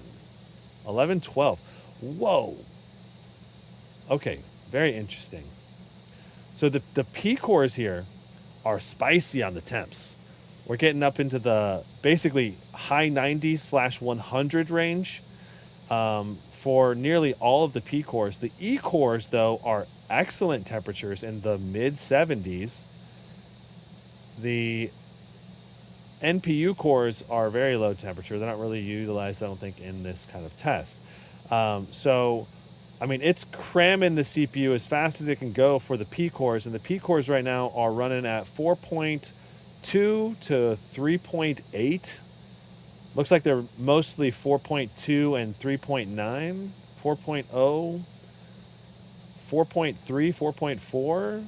So the P cores are jumping around quite a lot, but overall that's some good performance on the P cores. Let's see the total wattage pull. Let's see if I can get this focused a little bit better. I want you to be able to see these numbers a little bit better if I can. Okay, I think that's probably as good as it's gonna get, I think. All right. So the wattage pull is currently 784, 81. So, I mean, for a Core Ultra 7, that's a high wattage pull. That's good to see. I was afraid we were going to be capped at like 45 or something, but the maximum wattage pull was 110. If I go ahead and reset this and let this average out, we can get our average wattage pull. It looks like it's going to be about 80. And, oh, our temps. We were probably pulling higher wattage than 80 for a while there. And now that we're doing 80 watts, looks like our P-Core temps are in the 80s. So we must have been doing more like the 100 for the initial power boost, like short-term power boost. And then now that we're in the 76 to 80 watt range, you know, we're not going to be thermal throttling anymore. So it's going to be power limit throttling now, and we're going to go down to the 80s, maybe low 90s for our core temps on the CPU. And overall, I mean, this is a nice balance. You can really slam it for a short period of time with 100 plus watts to the CPU, and then cool it down and run it long term at 80 watts, which is still a high level of performance. coming up to the P cores here now. We're looking at 4.1, 4.3, 3.8, 3.7. So still pretty similar clock speeds to what we were doing before. Maybe slightly lower because there was almost always 4.3. There's 4.3 again. Yeah, I mean, overall, this is like the E-cores also came down because the E-cores were a little bit higher on the clock speed as well when we were pulling a higher wattage. Core package power is still 77, 78, 80. So overall, it's cranking. It's cranking well enough for a system like this in a fairly compact chassis. And the temperatures, especially when we're only pulling the 80 watts range, they're acceptable. I think they're good. It's just, I do think that some laptops of this size, especially if you can get one with the i9, like 13900HX or 14900HX, it just has a lot more cores and threads. And even if it's only pulling 80, 90, 100 watts or whatever it's going to pull, it's going to put out more performance. So, you know, like a Blade 16 with the HX chip, or I don't know if Dell offers any other 16-inch chassis with the HX chip other than the Alienware M16 R1 from last year. Yeah, so that might be an argument if you really want CPU power to go to another laptop. That said, this is still good CPU power. It's not like it's bad. It's just not the top, especially for its size and weight and power draw, because the Core Ultra 7 and Core Ultra 9, they just don't have as many cores and threads in the chip, which is going to just make it be less efficient per watt drawn, basically. The Core i9 HX chips and the i7 HX chips just have extra E cores especially, and a couple extra P cores, and that spreads the power out a little bit better and makes the overall performance for the power used to be quite a bit higher. But it's also almost always a price increase. So we ended up with 970 for our multi-core, which is, you know, it is what it is. It's not amazing. It's not terrible. It's going to be a good Windows experience. It's going to render your videos. It's just not as fast as what a higher end i9 would, which would be scoring quite a few more points than this. Shocked how much lower this R24 scores. Yeah. Oh, I know. You can get a lot more with the i9. That's for sure. But you're also going to be typically getting a larger laptop, or, you know, a water-cooled laptop. You know, that's going to obviously be quite a bit different of a beast, right? So that's the R24 multi-core score. Let's go into our next phase, which is going to be Apex Legends. And we'll see our performance, as well as if we run into any performance issues or ghosting issues or any problematic gameplay problems, such as drivers or performance problems. So this will be interesting. What is the equivalent of a Cinebench R23 score? I think about 17,000 probably. Would probably be 17 to 20K in that range is probably what this would score.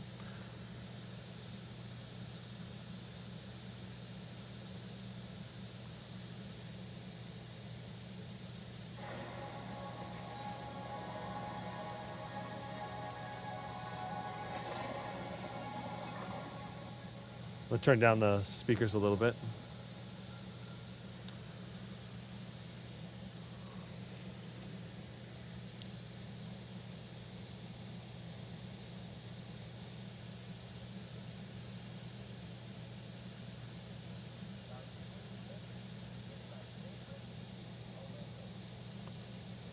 All right, so let's go in here and we're going to turn everything to max quality settings.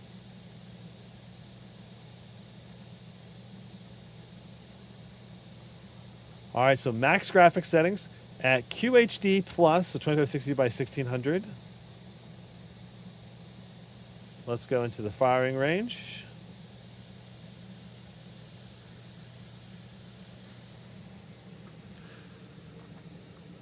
You know, if you're in the right environment, I don't think you're going to notice the lower brightness on this display because it appears bright enough to my eyes right now to be a fully enjoyable gaming experience. The problem I think you're really going to run into with this display is when you take it into like a bright environment, like a room that has lights all around it or different brightnesses, like sunlights and all of that. You know, that's where you're going to really notice the big difference. So QHD plus with max settings right now. I haven't played Apex Legends in a hot minute. Overall, this is feeling very responsive. I also want to see...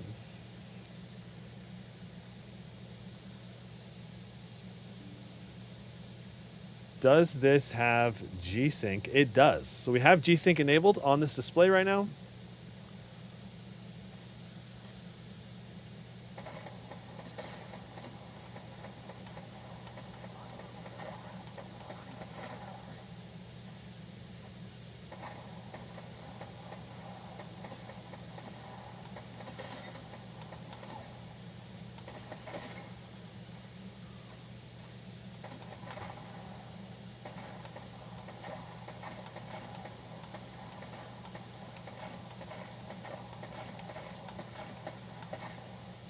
Okay, so high settings, 133 on average, 17 for a 1% low, which is, probably because I alt-tabbed. Let's just do that again.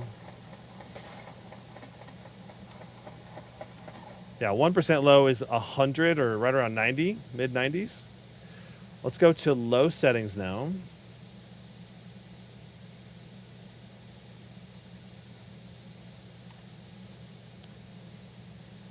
All right, so low settings, QHD plus.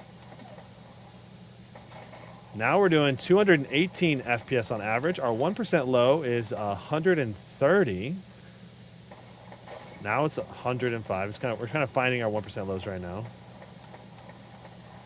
It feels really good though. It's much smoother on low settings. I can feel the smoothness increase, getting up to the 220 FPS range. You know, our goal is 240 FPS if we can, but looks like we're not going to quite hit that, at least in this firing range. You know, FPS in Apex Legends does vary a lot depending on what map you're on and how many people are around you. Yeah, Assembly 5, I agree. I wish it did have higher nits brightness. It's definitely one of the greatest weaknesses of the laptop for sure. That said, if you are going to play indoors primarily, this laptop still feels bright to the eyes. Like, if I zoom out, and you can see so this is an OLED 4K 240 hertz monitor, and you can see the laptop display here in front. It's not really that visually apparent that it's that much dimmer, you know? Like it appears to be a pretty good bright display to play games on. So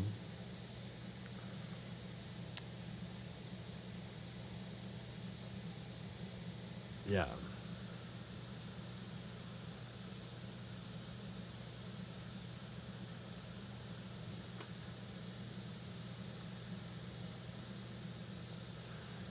Yeah. I don't know why Alienware hasn't jumped up to the 400 nits range. It doesn't really make sense to me. I feel like they should be targeting 400 nits instead of 300 nits. And then if you go a little above or below 400 nits, it's not a problem. If you end up targeting 300 and then it ends up being low, then you're kind of screwed, you know? All right, I'm going to reset our FPS averages. I'm going to try to stick with my teammates if I can.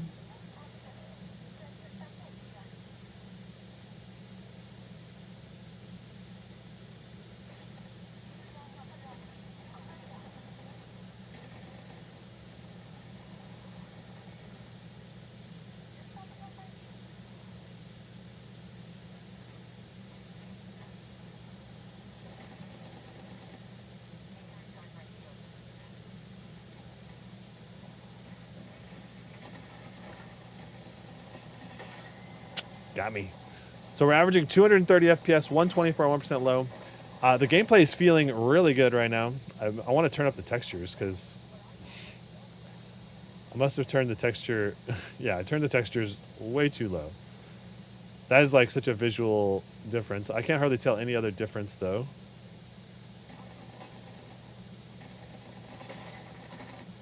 Oh, he's like 5 health. Aiming with the Havoc at these ranges is really hard. There's so much.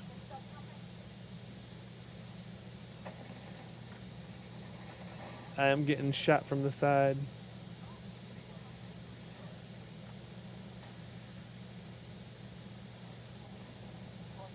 I should just go in close probably with this gun.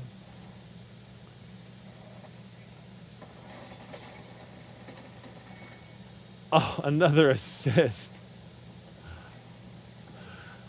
I'm never going to get past this gun. It's brutal.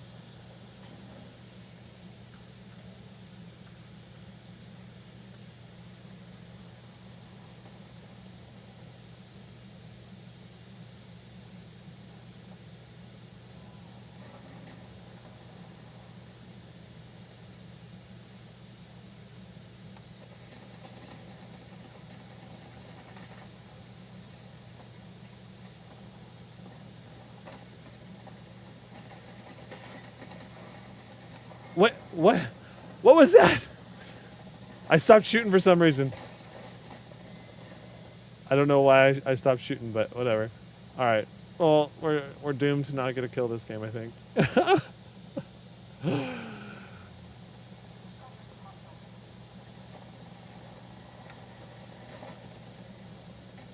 gotta be patient. Maybe I'll get something here. Yeah! Got him! Finally. Yes. What was that gun?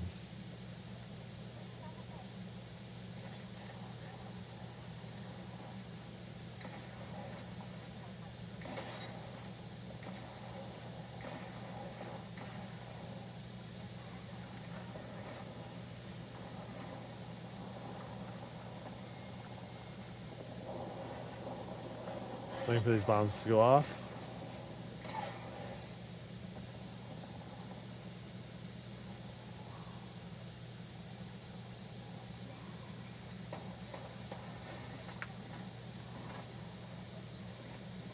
Oh boy.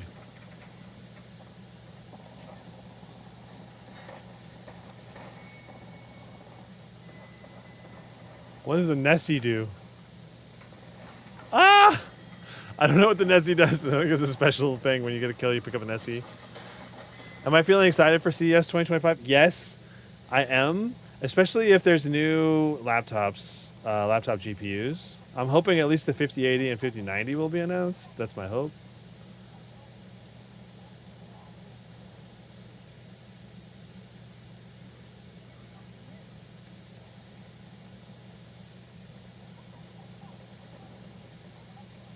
I'm hoping that there'll be a large power bump or boost, you know? I do think it's very likely that we're going to see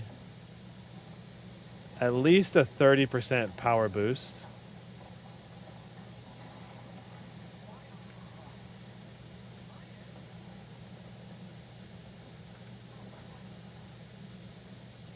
Also, the Nessie boosts your ultimate by 20%.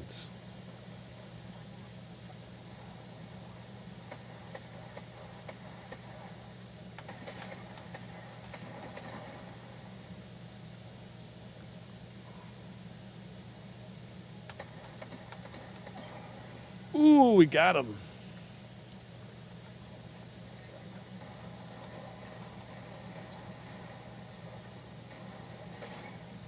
Oh, why did you do that?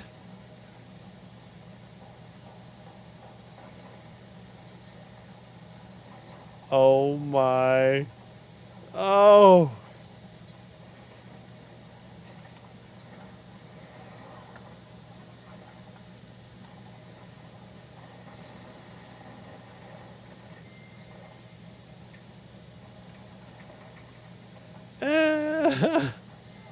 Yeah, we won. Go teammates. I didn't hardly do anything that game.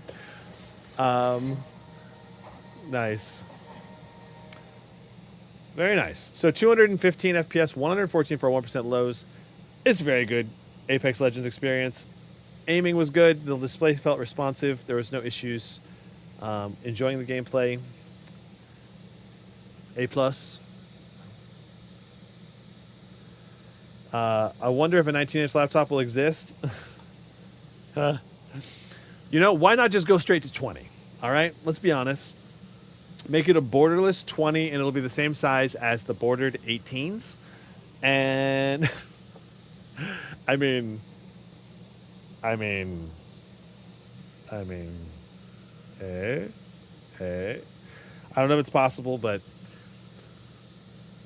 for sure, like looking at my Blade 18, which has some of the smallest borders on any 18-inch, there's still a half-inch border on the top and bottom, almost a little more than a half-inch. So you take that inch away, you can get to 19 inches inside the same chassis size.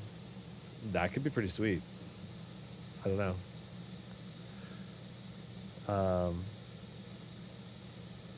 I mean, bigger is better. I don't mind a 20-inch laptop. I mean, yeah. If you, I think, 18 right now, it's the sweet spot. As long as it doesn't get any bigger than the existing 18 inches chassis. Like the Scar 18 is pretty big already, but it has big old bezels on there too still, kind of. Like not too big, but like moderate size. If they can keep it the same size, I'm on board for a bigger display of some kind. That'd be pretty sweet, but I don't think they'll do that. I think they're liking the current setup. So we're gonna do ultra overall preset with DLSS on quality. All right, we got the full resolution with no VSync.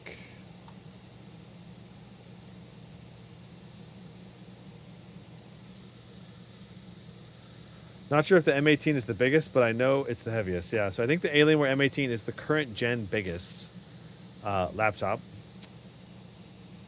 Maybe the Titan 18 HX, that might be slightly bigger. It's right around the same size. The Alienware M18 is huge, though. It is big. Acer made a limited edition 21-inch laptop before. Yeah, it was a curved screen, though. Like an ultra-wide curved screen, so it was a little different size. Okay, so QHD Plus, ultra settings, DLSS on quality. Let's go and see what we get for our FPS and our 1% lows. We're still getting the little jaggies with the, Baldur's Gate with their little hitches down to 30 FPS. And the game is so optimized except for the little hitches that they do.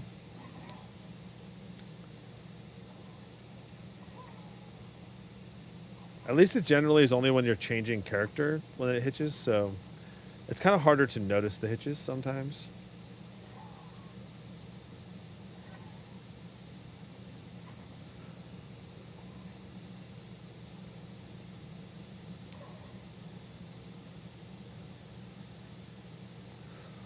$148.30. Also, GPU, CPU temps are rocking in the 60s, by the way. They're doing real good. So we ended up with a big old stutter at the end there, bringing our 1% lows down to 14. Not great. 147.14. It's going to still be extremely playable. It's mainly stuttering just when you're, like when I'm doing this right here, it's not stuttering or anything. It feels super smooth. It's just when you change characters. So, and then you don't actually control that moment anyway when it's changing characters. So it's not that big a deal. Extremely smooth. Good gameplay experience overall for Baldur's Gate 3. Let's go into Counterstrike 2. Dell got nerfed by Alienware. I feel like it's I think that's backwards. I feel like Alienware may have got nerfed by Dell when Dell bought Alienware. I don't know. I feel like at least like Alienware used to be a bit more extreme levels of performance.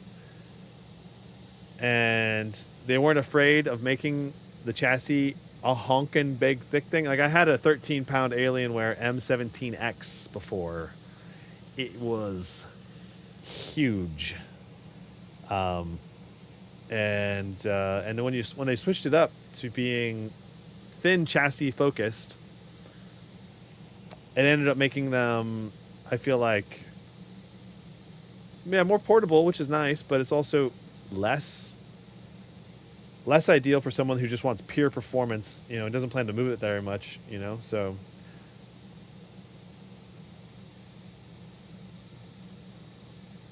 I mean, that's largely what NVIDIA did. The NVIDIA kind of forced everyone into that too, so it's kind of understandable. Okay. All right. I think I already set everything correctly. So we're on very high default preset with native rendering, no upscaling at all. You could do FSR on quality in this, but I don't think you really need to get good FPS, so.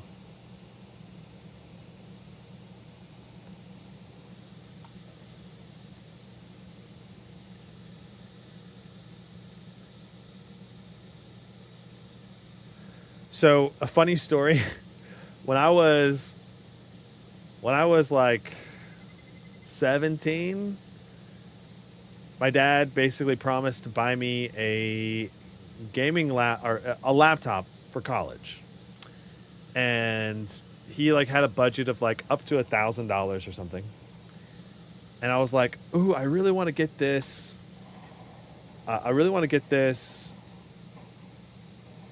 One from Alienware. It was like Alienware's top laptop, but it was so expensive. It was like $5,000 to buy the new version of it, and it had such an old GPU. Oh, it had such an old GPU in it, and it wasn't even that powerful, you know, compared to modern stuff. It'd be like this was so long ago. But it was like $5,000 brand new, and I was searching eBay, and I found a used one. I found a used one on eBay that was only like $950 or something.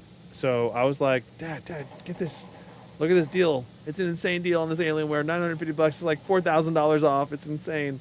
It's like such a big discount, and the seller had great reviews. The seller had like hundreds of reviews. And so I was like, it'll be fine. I need to go for a headshot here. Oh, he had an op. Okay.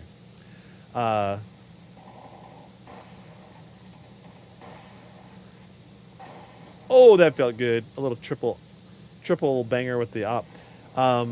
And so I was like, well, this should be pretty safe. You know, so many reviews and all this. And we try to buy it, and the PayPal doesn't go through, and he's like, you got to do a wire transfer to buy this through Western Union. And we're like, okay, fine, we'll do it. We just want to make sure we get this good deal. And we were, you know, dealing with the Western Union and trying to get it to all work. And Western Union refused to do the transfer, which really sucked for us because we were like, we really want to get this. This is like the best deal on a laptop that I'll probably get. And Western Union was like, well, have you really verified this seller? And we're like, no, not really, but they have great reviews and stuff. And then it turns out, like, we tried to force the wire transfer to go through. And we're really glad we didn't end up forcing it to go through because it was totally a scammer. They had hacked that guy's eBay account and were doing invalid listings, basically. And they were using the guy's really high positive reviews to try to trick people. But it only works for a very short period of time, you know, a few days basically, before everything goes to crap because they'll get caught. eBay will ban them or whatever. After like the first person has a problem with it. So we're really glad the wire transfer didn't go through because we would have lost a lot of money, and that would have been my college laptop fund. Oh, that was a nice headshot.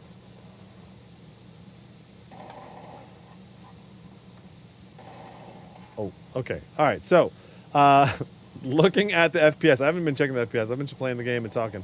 120 FPS, 130 FPS. We're on very high default settings. Let's try going in here and being like medium. with, okay, that's going to put FSR at quality. That's fine. Let's try that and see what that looks like. Because we're not going to get, wait, did it change or not? Because the FPS, it doesn't appear to have changed.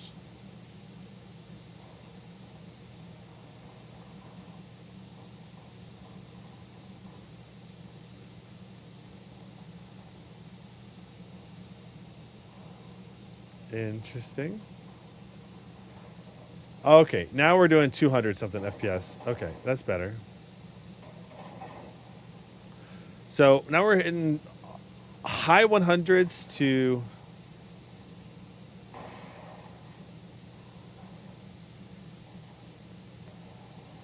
high 100s into the 200s.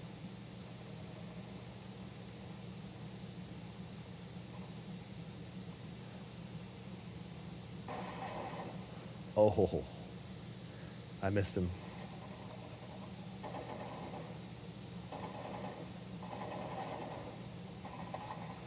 And yeah, so up to 250, 270 sometimes, depending on the area you're in. Which, you know, if we're talking 240 FPS,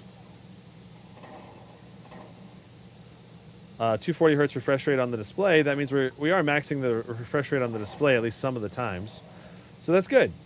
Overall, I managed to go 22 kills, 22 deaths. I'll take it because I'm distracted talking too. But we'll go ahead and exit to main menu. Great gaming experience in Counterstrike 2. It's obviously going to be better if you go to a higher end GPU, but still very good.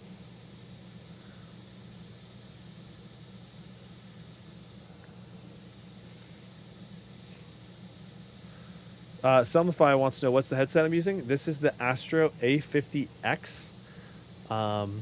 It's actually, I'm doing a separate review of this headset. It's from Best Buy, and I'm very impressed with this headset overall. It is, I think, better mic quality than what I had before, and the audio inputs. With this, you can quick switch between PC, Xbox, PlayStation 5, or really just, it's really 4 different audio sources, plus it has dual channel audio all the time so that you can take and answer phone calls and listen to your music or listen to an audiobook or whatever, a podcast while you play. So you can hear your game audio on your PC and play at the same time. So your phone audio through Bluetooth is always active. Which just, it's a really cool thing to be able to do both, you know? So, all right. So, ray tracing on Ultra. Ray reconstruction enabled. DLSS on, I believe for QHD, we're going to do balanced. Frame generation is enabled. All right. Let's see what we get. This is going to be I don't think this is going to be great.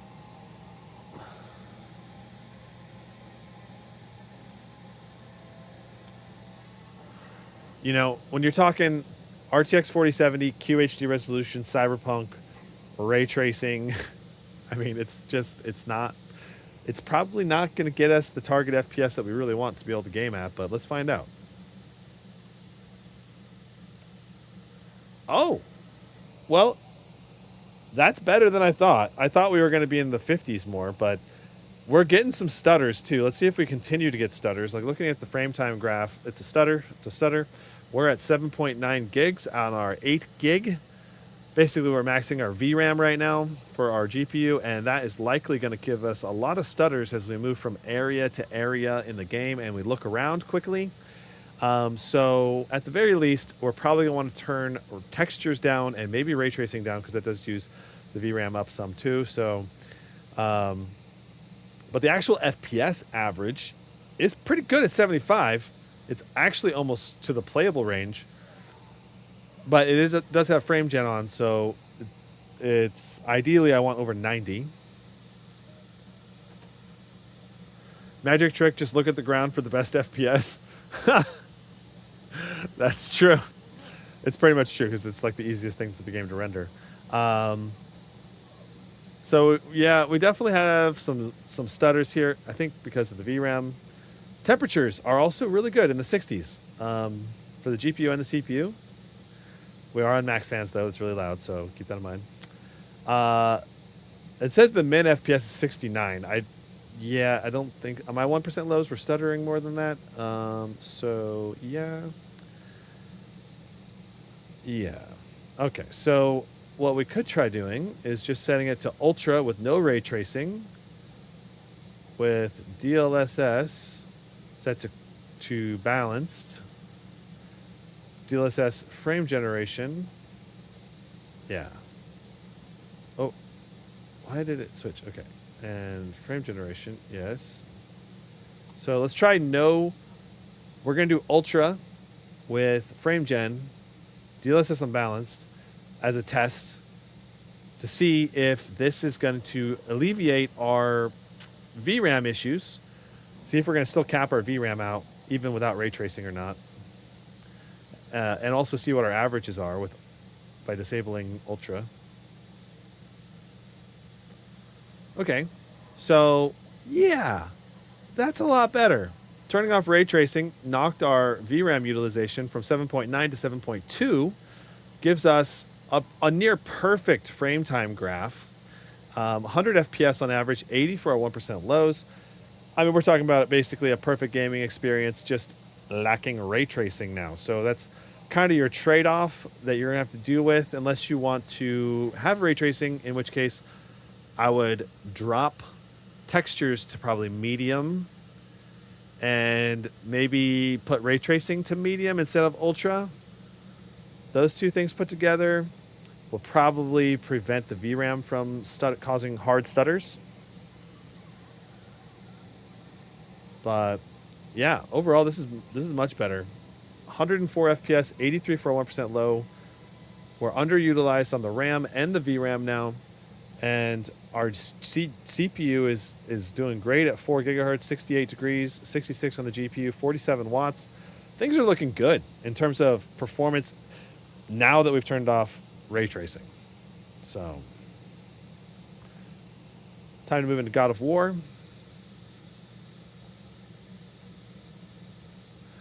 $4080 is the best value for plus money, despite it's expensive.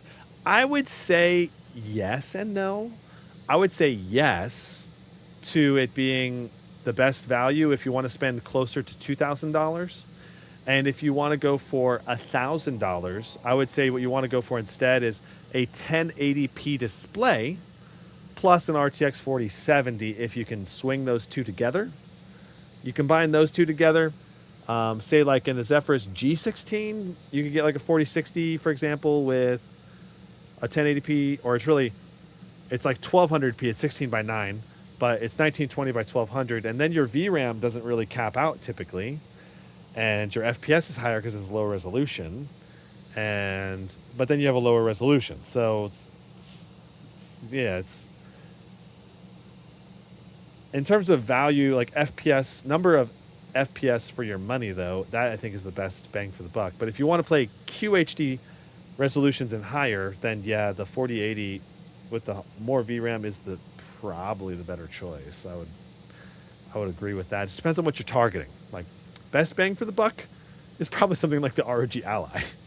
Just because you get good FPS in a lot of titles, you're just going to have to turn settings way down in almost everything. And then if you want to go for a mid-range, going for an RTX 4050, 4060 with a 1080p display, it's probably the way to go. But a mid to high range, going for a 4070 in the 1100 range or so with a great display and chassis, that's probably the way I would go if I had like $1,100, $1,200 to spend. And then if you're going to go north of 2K or right around 2K, then go for a 4080 with a great display and chassis.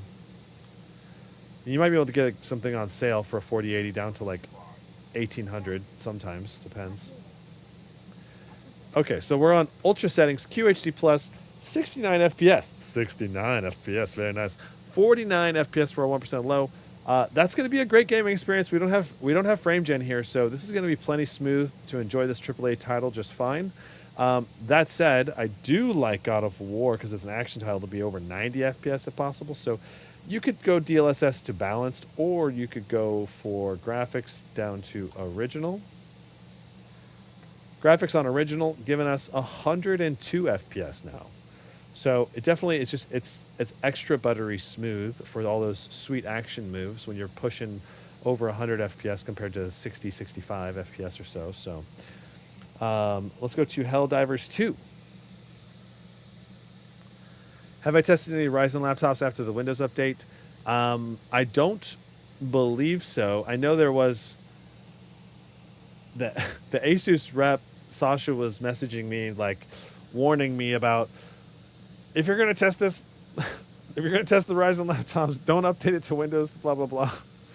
But I'm pretty sure that that's been fixed already by now, because that was like a month ago.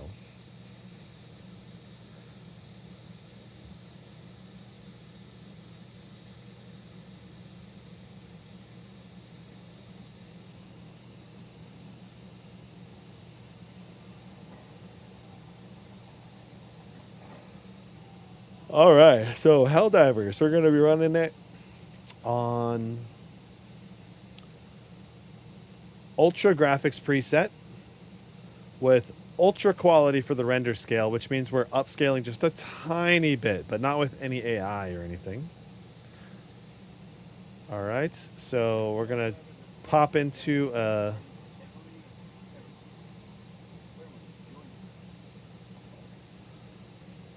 battle if we can.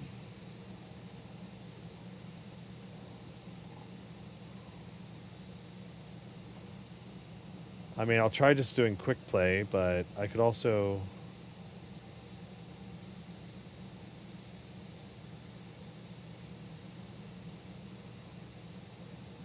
There we go. Let's try to hop into a quick play here.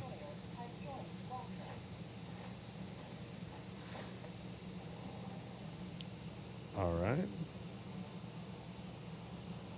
Go with this. We'll go with that. We'll go with this and that. Go with that. Let's go.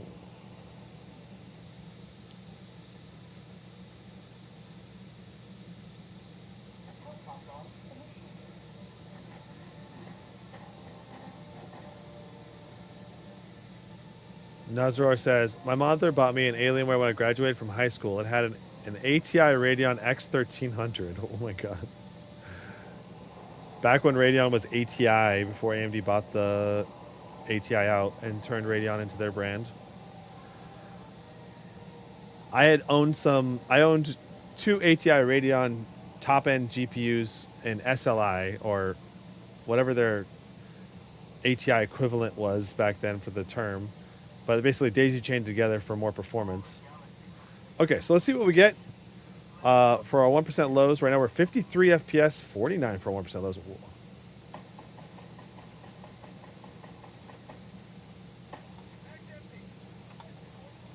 I haven't played this in a while, so...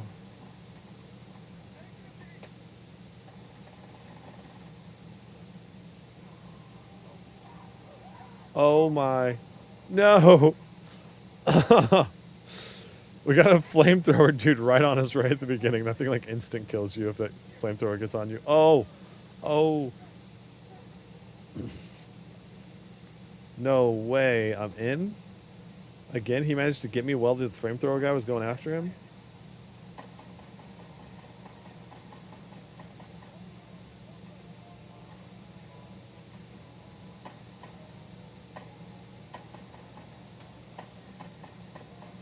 I think you have to shoot this guy on the back. Nice. We got him. Okay, let's go.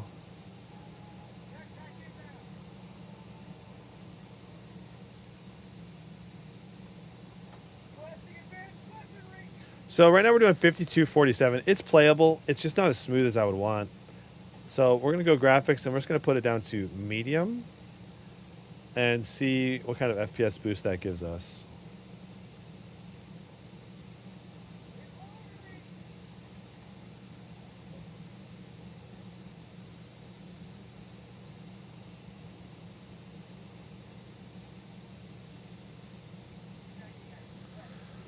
All right, so we're averaging 66 now. Really, going from ultra to medium did not boost our FPS that much, but I mean, 54 to 66, that might be worth it still.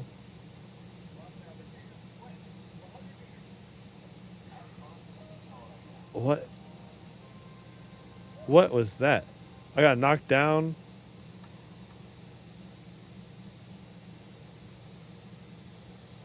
I got knocked down. The game stuttered. It was like a whole thing.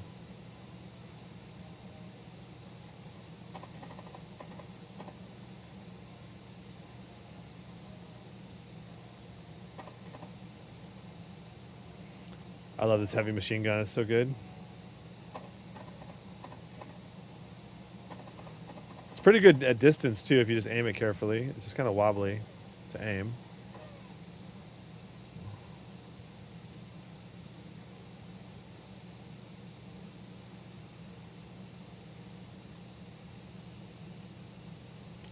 I feel bad. I'm going to have to abandon this guy soon.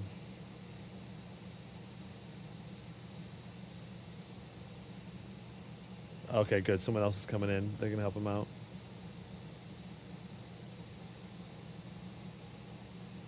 Okay, checking the map. What was that?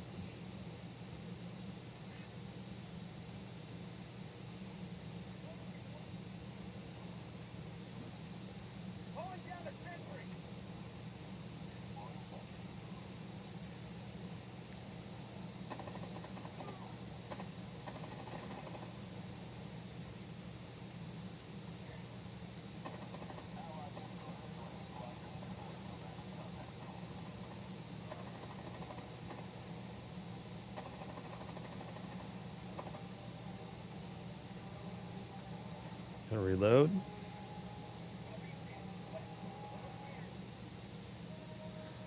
Very nice.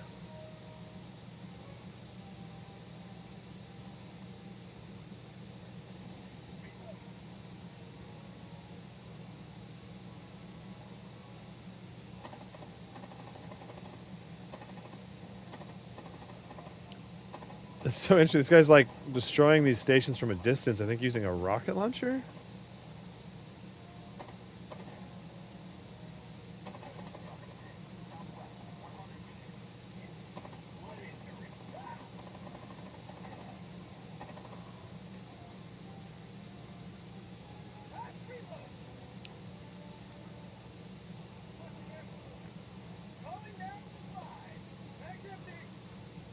Oops.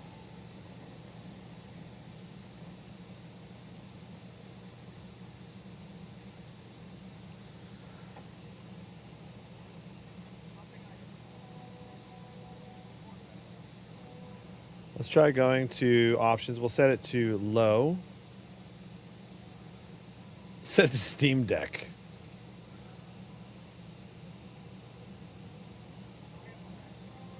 Steam Deck gets 80 FPS. Really? That's it? I feel like it should be higher FPS than that. Also, with Steam Deck, now we're getting some occasional stutters, which is weird.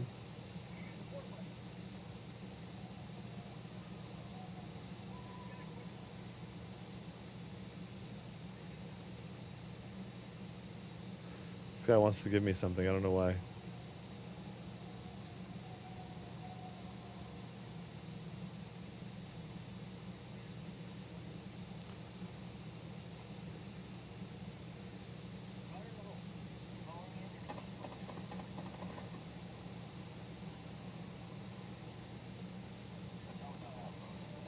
Ooh, don't blow me up, please. That was so close. The guy called in a bomb right next to me.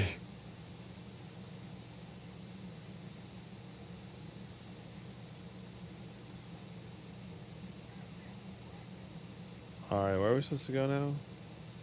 Oh, that guy's... Oh, we're supposed to go where L1 is. Went the wrong direction. My sentry turret is doing some work.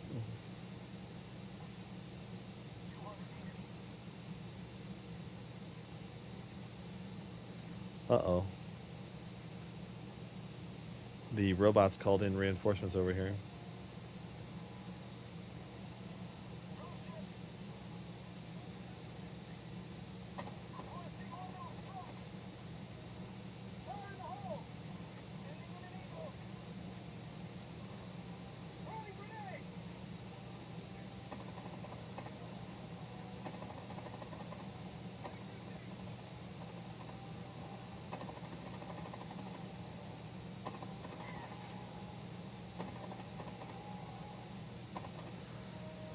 Let's go. Okay, so 88 FPS, 48 for 1% low. I feel like that's good enough of a test for Helldivers 2. I mean, we got to test several different modes. Ultra, 50 FPS, 54 FPS, not really good enough, I don't think. I mean, it is good enough to have it be playable, but just barely, you know. I'd rather have 60 plus, so going to medium got a 66. And that is definitely good enough. Overall, it's good. I would say I would play Helldivers 2, you know, on this laptop and have a good time. It's just I would say it's a little lower than my ideal FPS range. You could probably still boost FPS range by lowering the render scale from ultra quality, basically, and that upscales it from like a 1080p type resolution, essentially. So hopping into Hogwarts now, see what we get. Oop.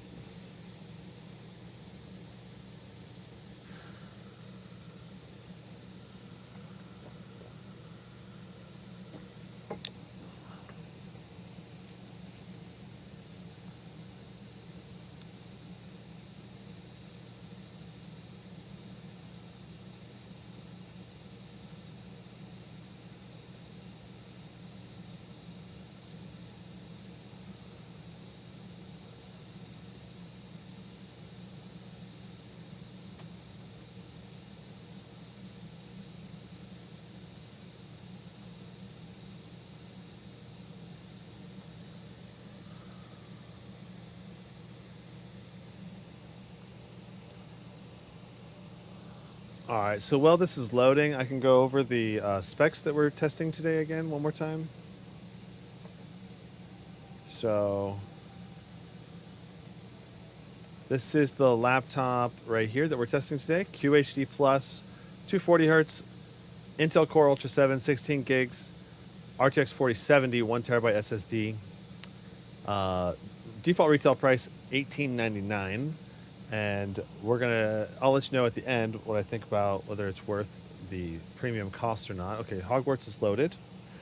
Let's check out the graphics settings. So DLSS on balanced. Frame generation is enabled. Ultra quality with ray tracing except for textures is on medium. Let's go ahead and hop into the Hogsmeade, which is the most demanding area of the game. Is the Core Ultra better than the 14900HX? No. The Core Ultra is going to be about as good for gaming. Maybe a little bit worse for gaming. But the i9 14900HX is going to be much more cores and threads. And usually it would have a higher power limit for ultra high level multi-core performance and stuff like that. So we're going to go ahead and do our initial run through. This game has a lot of issues with loading all these different characters and buildings and animations all at the same time. So this gives us a good sample of can the laptop handle so many different things at once, and how bad does it stutter. So we run to over here and then we run back, and that gives us gives the laptop a chance to load everything in. So right now, we have probably ran out of our regular RAM here at 15.3 gigs. You know, we have 16 gigs total, so it's basically at close to the peak, if not at the cap. And so that may be our bottleneck right now. And having so many NPCs, reducing the number of NPCs would probably boost our FPS quite a bit and reduce the stuttering. We're also close to our VRAM limit at 7.1. Sometimes we do run out at this low of an allocation. So let's go ahead and run our test now.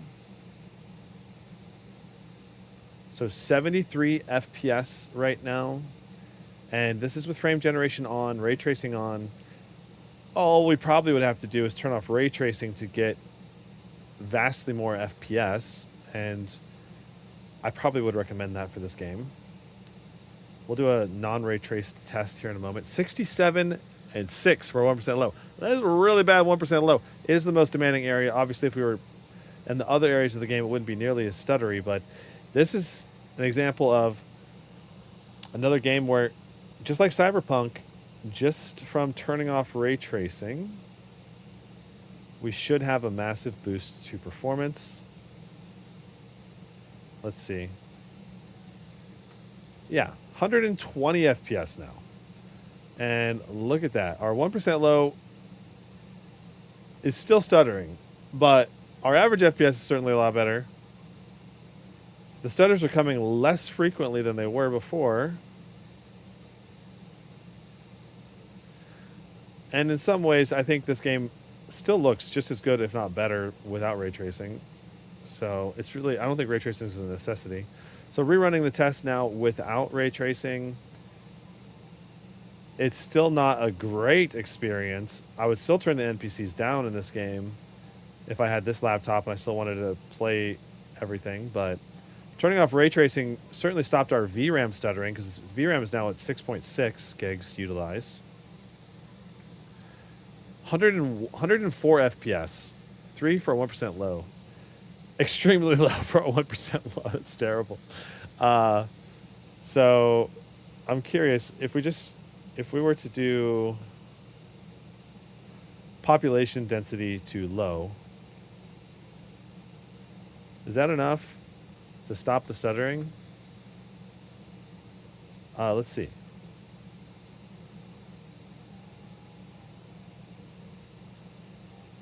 Nope. We're still stuttering, even with the population density set to low. Something else must be causing it. It's probably this RAM. Having 32 gigs of RAM would probably fix the stuttering at this point, would be my guess. I don't know. I mean, this is still pretty playable. It doesn't seem to be stuttering that often. It's enough to really affect our 1% low still.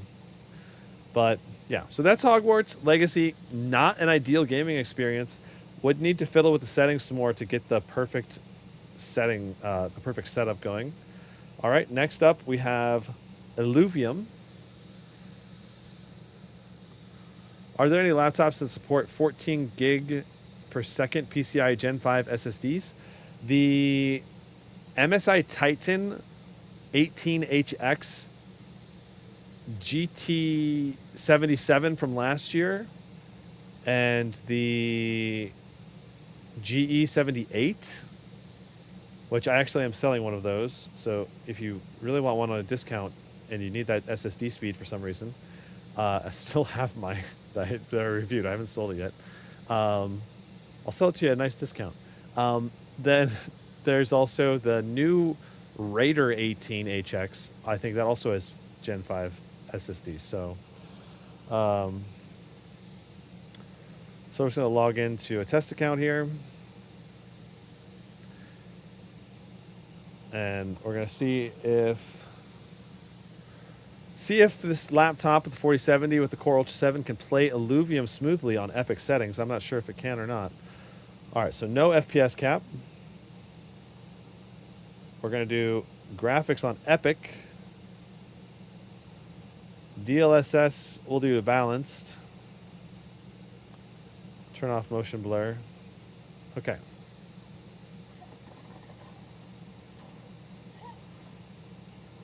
Things are looking pretty smooth right now.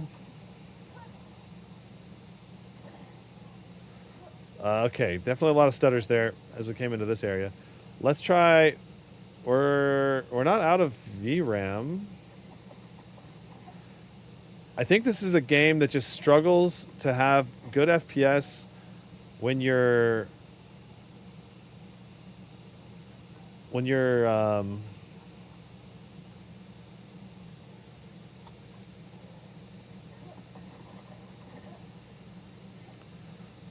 loading into new areas. I think it struggles. So Illuvium, if you don't know what it is, it's a game that I've invested in because I think it's really awesome.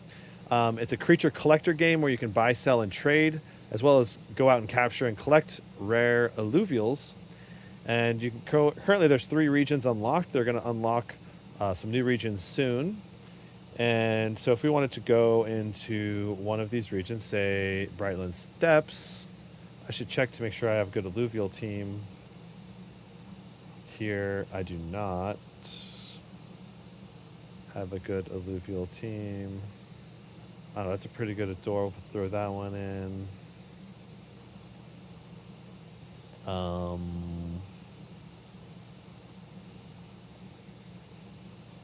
Kunde is pretty good alluvial.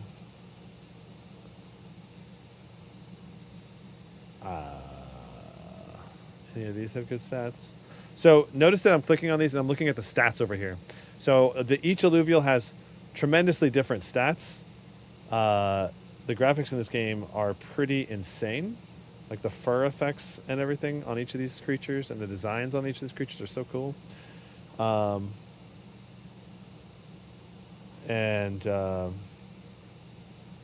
There's hollow versions and regular versions. That's a regular version. This is a hollow version. I don't think... Do I have any dark hollows? Okay, so I do have a couple of dark hollows on here. But this is a dark hollow. Another dark hollow.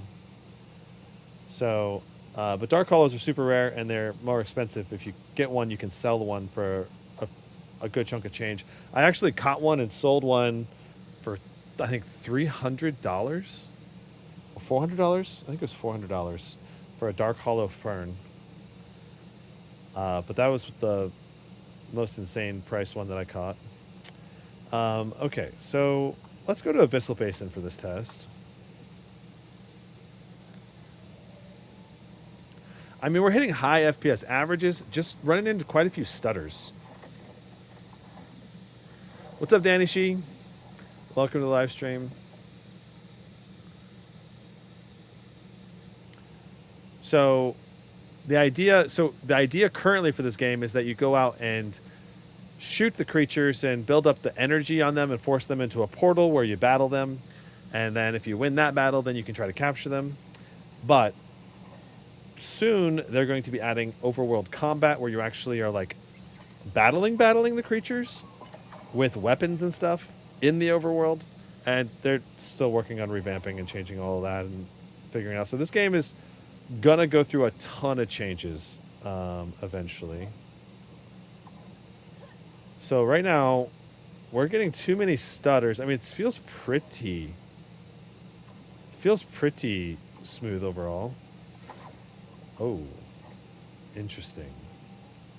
All right, let's try dropping the graphics down to, instead of epic, let's go medium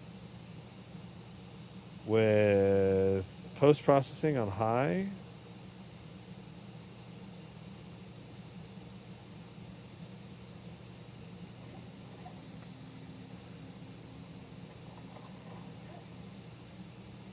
Interesting. So FPS is struggling. I think we're having to reload everything, so it's like FPS is struggling temporarily. Okay. So the idea of the game is each region has a giant map that you can see. You can press H to open the heat map, and then you can know where to go. If you try to go to these empty areas, you're not going to find hardly anything. But we're going to go ahead and go over here. So you put a waypoint down, and then you're like, okay, there's the waypoint in the sky or on the mini map up here. And then, so what you want to do is you want to get the highest end boots, which is going to let you jump around like crazy. So this is a Kling. He's a tier 3. He's not really worth our time. There's a Riptor, a tier 3 as well. Not really worth our time either. So you can bounce off these bubbly things. And you can jetpack. So there's another alluvial down here. Let's see what this one is. So this is a tier 1. He's not worth our time either. Really, we're looking for tier 4 and tier 5 alluvials, dark hollow alluvials, maybe hollow tier 1 through 3s, but hollow tier 4s and tier 5s really. You can press Q to activate your visor to look through the walls and see resources, so there's not much here.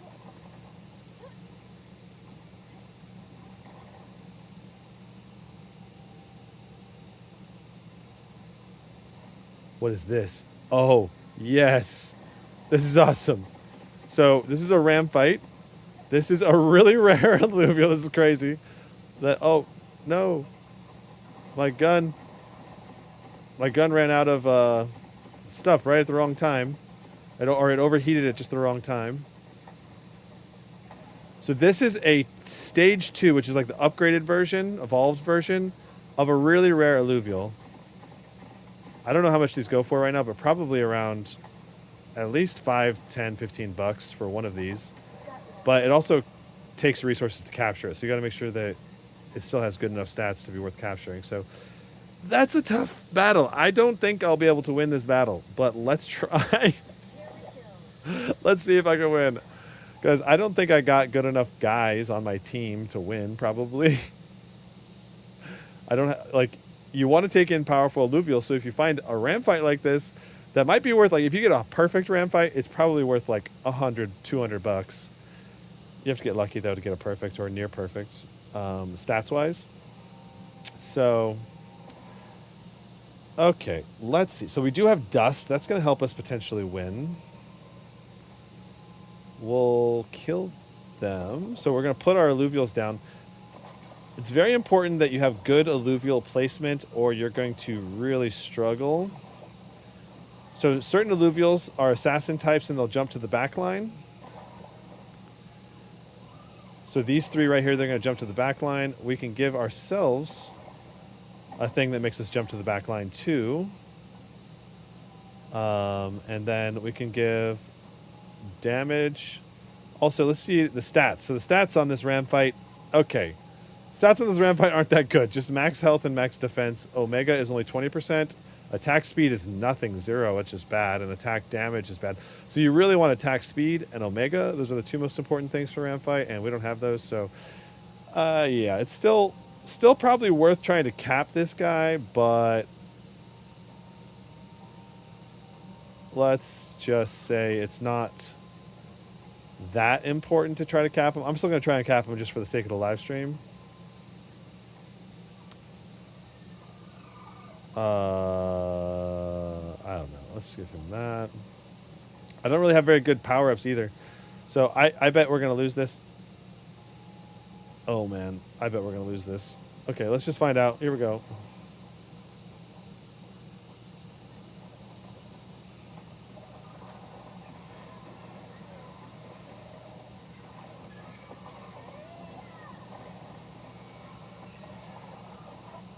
Oh my god, no. Nah, we're going to lose this. There's no way. I don't have powerful enough guys with me. And the enemy team has all these power-ups, like heal 4% health every second. They're just constantly healing, so unless I get some really insane DPS, I'm not going to be able to kill them. And they're just going to keep damaging my guys until eventually they die. Even though these guys are really powerful. I have, like, just only a couple of really powerful guys on my team, basically. Jeez. Yeah. Not able to win the fight. Oh, well. Like I said, it wouldn't have probably been worth capping that ram fight anyway because he didn't have good stats. But I just wasted all those power-ups on those guys, too. Oh, well. It's okay. So that gives you an idea of trying to capture. You can't always capture stuff, and you got to make sure you have a good strategy team to be able to win the fights and think strategically and all that, even when you're in the middle of fighting. So, so these are mining nodes. You shoot them with your laser gun, and then your drone goes out and captures them. So you'll need like all these things for upgrading your equipment and armor. And then there's plants. So here, these are the harvestables that I just gave to my guys as a power-up. So it's good to have those power-ups and resources for when you want to upgrade your armor and other stuff, right? So 90 FPS on medium settings is not great, and 1% low stutters is not great. I definitely have a much better experience with an RTX 4080 or 4090 in this game. A 4070 might even need lower settings than medium to have a better 1% low stuttering experience. Anyway, that's Illuvium. Let's move on to The Witcher 3. And then we'll do our final summary review of the Alienware M16.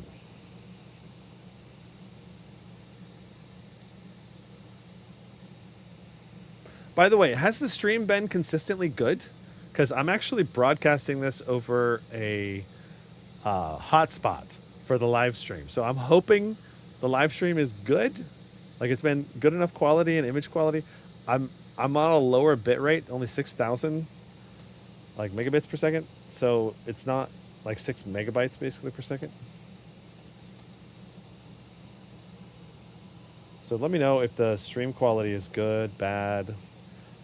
I don't want to risk taking it too high on the stream quality because if I set it to really high, then the Wi-Fi hotspot, if it can't keep up, we'll end up with a lot of stutters in the live stream itself. So I'm trying to balance it, you know.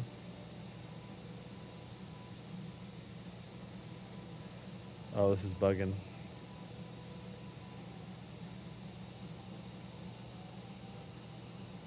Witcher 3 is really buggy when you change the settings sometimes. I think we still did it though. Yep. All right. No frame cap. Frame gen on. Full screen. I think I messed it up. No, I didn't. It's okay. Cool. All right, let's go to Beast of White Orchard. Here we go. It's all okay, Mohammed? The stream's looking good? That's good. I'm really glad. It's probably technically a little worse bitrate than what it used to be, but as long as it's smooth and it's looking good and the audio is good, then I'm happy.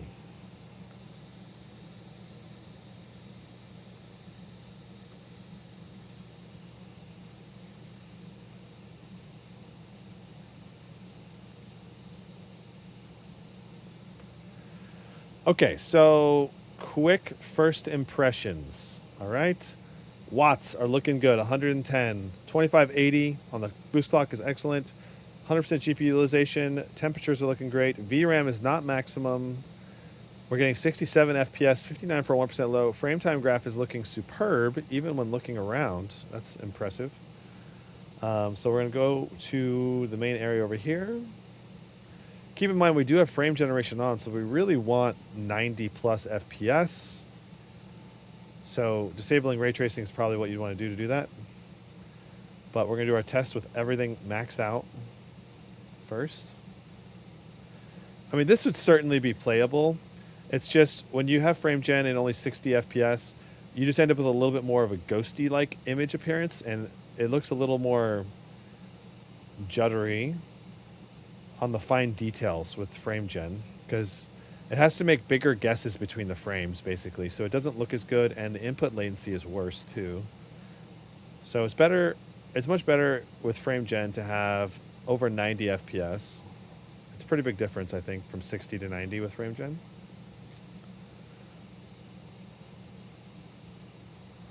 All right, so 68 FPS, 53 for a 1% low. It's good, but not amazing. Let's go to graphics and turn off ray tracing.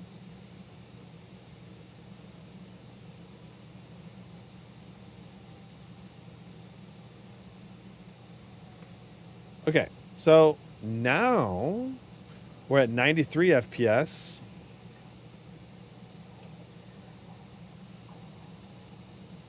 Interesting. When we turned off ray tracing, our VRAM crept up. We're at 7.6 gigs, or maybe it's been creeping up. So we're near the max for the VRAM. I don't think it's causing any problems for us, though. At least right now it's not. We're averaging around 80 FPS, 86. It's going up and down. But for sure, the FPS is better than it was with when ray tracing was enabled. So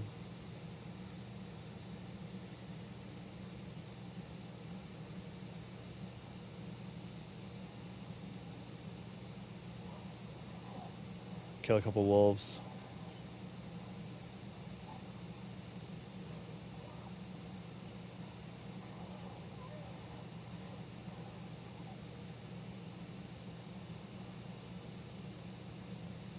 So yeah, I would say this is still maybe not quite the ideal experience, but it's pretty good for The Witcher 3 now. You could obviously fiddle with the settings a little bit more and get better FPS. It's going to be good enough, though. You know, just turn DLSS to balance, for example, and boom, suddenly well over into the 100 plus FPS range. And that probably would also help free up some of the VRAM too, rendering from a lower resolution. All right, so that's the Alienware M16. Let's go ahead and get into our final summary review of this laptop.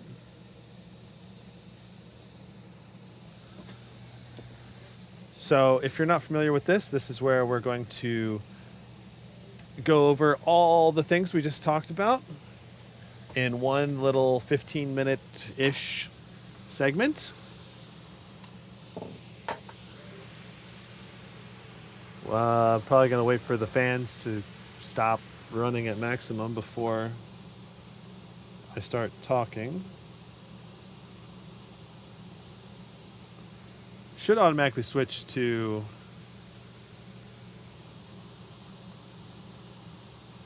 a lower.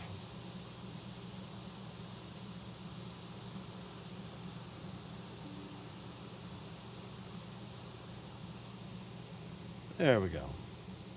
Okay. Fans are quieting down now, finally. Okay. All right.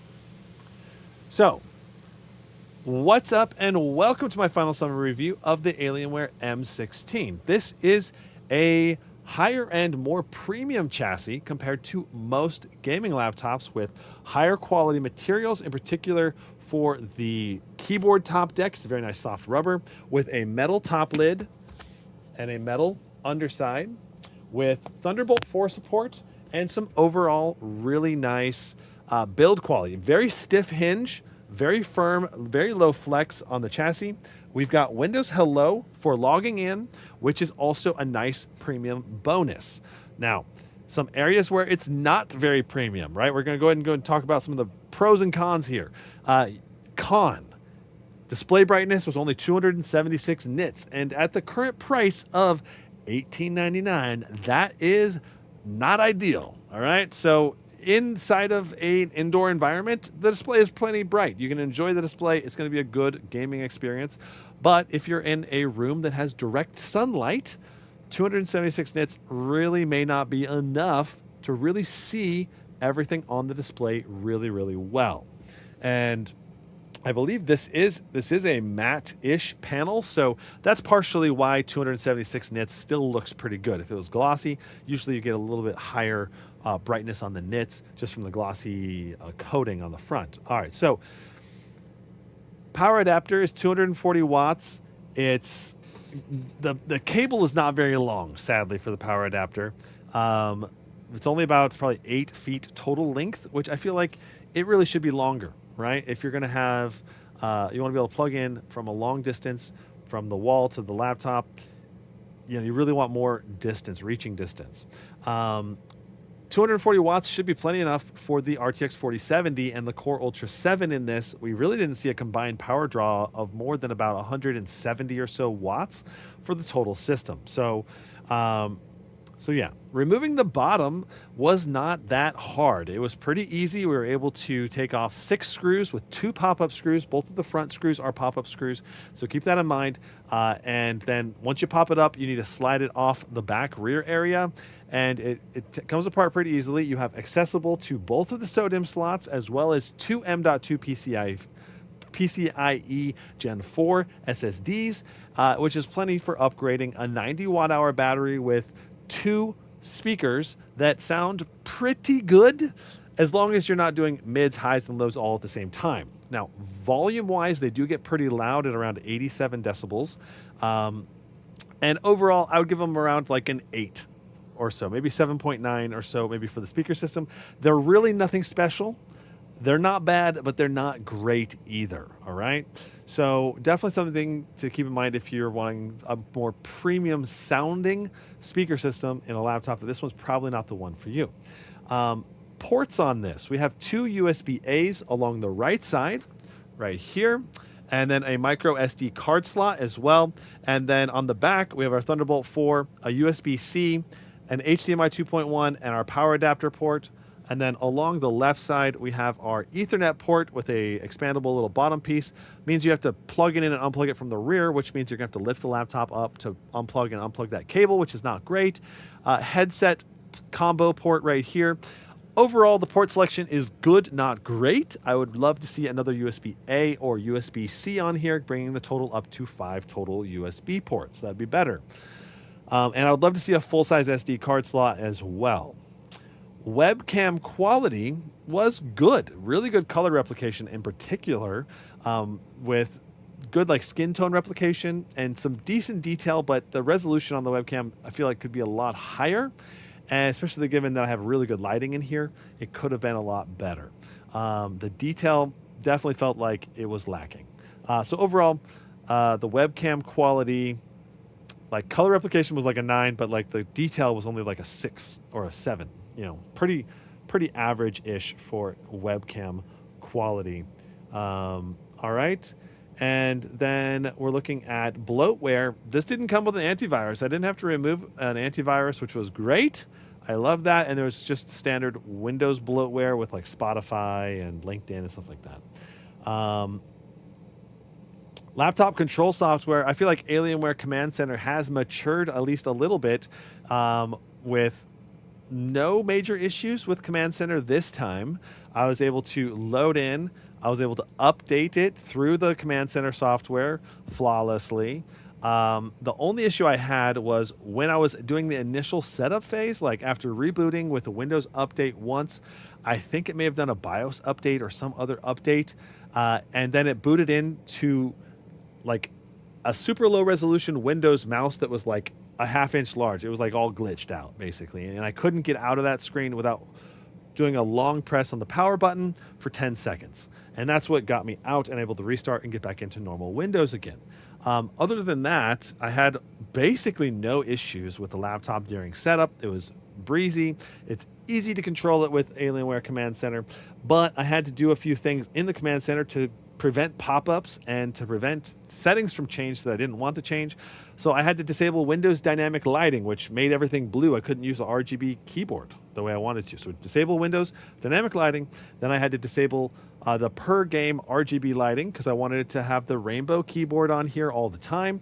So I had to do that, as well as I had to update this from being blue to being like a spectrum color changing on the trackpad to make it look as cool as it is right now. But I think the look on this laptop is really cool. This laptop definitely feels more premium than most laptops that come with an RTX 4070. And that goes from the hinge to the build quality, to the keyboard quality, to the backlighting, to the per key RGB, to the Windows Hello. All of that, I think, is above average and helps this laptop reach into the more premium category, at least with those key features. Now, keyboard itself has a lot of functionality. There's no number pad, but there's a lot of good functionality on these top rows, as well as on the right side with the volume, pause, play, mic mute. Overall, the keyboard is solid. All right. Touchpad.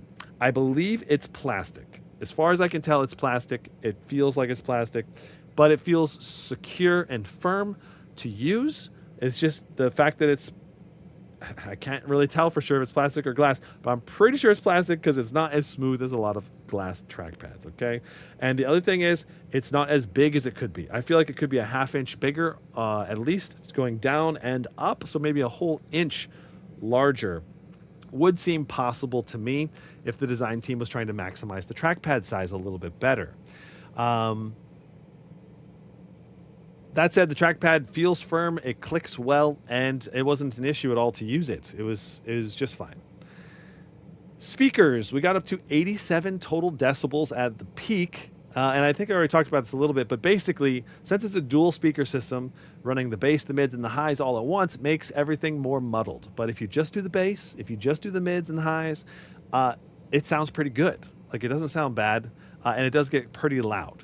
But it doesn't sound as amazing as a system that has a multi-speaker with like a subwoofer and tweeter and a mid-range speaker. That just makes the overall everything better when you have a multi-speaker system setup, because it can get louder, and then the clarity maintains when you have mids, highs, and lows all together. 8-64 RAM speed test was not super fast. It was in the 60 to 80K range. And the latency was also not great at 131 nanoseconds. It was just pretty much your average RAM. Nothing really premium about the RAM speed or the RAM quality. SSD was super fast at around 7,000 read, 5,800 I think write. Is very fast, plenty fast. The SSD is plenty fast with no issues there. Cinebench R24 was I think 970 for a multi-core score. which is good but not amazing. I mean, it's pretty average for a Core Ultra 7 as far as I can tell. We were pulling over like 110 watts initially, and that was pushing our temps up to 100 degrees Celsius on the CPU only, but that was only for a short period. Then it dropped down to 80 watts, and then the CPU was averaging more like 80, 85 degrees when it was at 80 watts, which is good for long-term use. So overall, I think the CPU performance is good, not great. It's good enough for a Core Ultra 7 if that's what you want, but this really isn't a CPU-focused laptop. If you want something with an i9 13900 or 14900 with 24 cores, 32 threads, or 16 cores, 32 threads, like in the Ryzen high core chips, the Dragon Range ones, those are going to give you a lot more CPU performance. This is the CPU in this is just going to give you good gaming performance and good all-around Windows performance, but it's not going to be anything special for multi-core rendering or running tons and tons of different apps at the same time. Yeah. Fan noise testing. At max fans, this thing was 65 decibels, which is super loud. That is very loud, especially for a 16-inch laptop. 54, 55 decibels in performance mode, and there really wasn't too much of a difference in performance. So in general, I'd probably recommend performance mode for most things. And then if you want to have a quieter system, the quiet mode does work well to reduce the temperature while still giving you good performance. It was about 95 watts to the GPU, while still only producing about, I think, 47, 48 decibels. So it was a nice blend of performance and sound, but it didn't really get super quiet in any of those modes. So if you're looking for a super quiet, like whisper quiet, like you're going to play a game in a library, this laptop's really not for you. But if you were looking for good enough performance with moderate sound, then the quiet mode works quite well for that. Yeah, Apex Legends, Baldur's Gate 3, Counterstrike 2, all of those ran really well. Baldur's Gate 3, of course, stuttering in between turns like normal. Many of the games that we played today, I'm like, yes, I can play it on ultra settings. Like Helldivers 2, we played it at 54, 55 FPS on average. But then when you want to get higher FPS, it's kind of harder in some games to really boost the FPS. Like going from ultra settings down to medium settings only got us up to 66 FPS, only like 11, 12 FPS bump, which is really not that much. So you'd probably also have to lower the render scale and maybe even the settings down to low if you really want to push 90, 100 FPS with this laptop. So you got to keep that in mind. With the RTX 4070 and below, the performance just does not scale.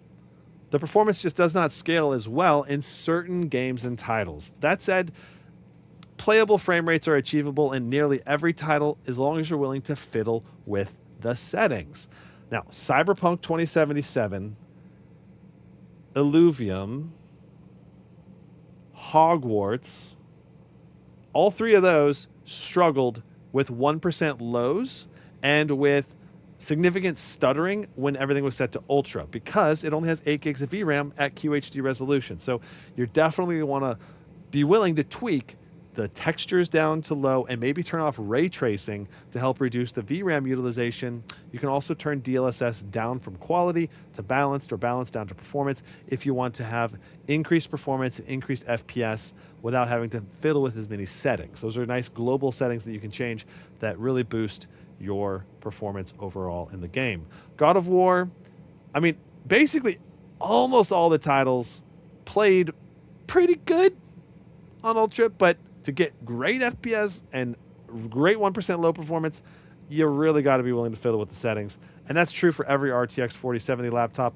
at QHD resolution, pretty much across the board. That's just the nature of only having 8 gigs of VRAM in a laptop. So for 3D Mark Time Spy, we got almost 13,000 with the RTX 4070, which is really good.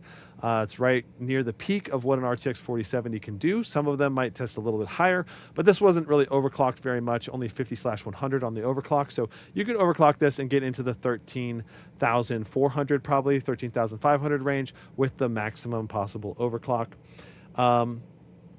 Overall, This laptop has a lot to offer that's really good with the premium chassis, the premium perky RGB, premium lighting options, the nice hinge, Windows Hello, pretty good speakers, great overall thermals. I mean, the majority of the games we were in the 60 to 70 degrees on the CPU and the GPU, which was like A+. I mean, it makes sense because it doesn't really need to pull that much wattage for the GPU and the CPU. And we have some pretty good cooling in this thing with 2 large fans, 2 shared heat pipes, and a dedicated heat pipe for the CPU and GPU separately.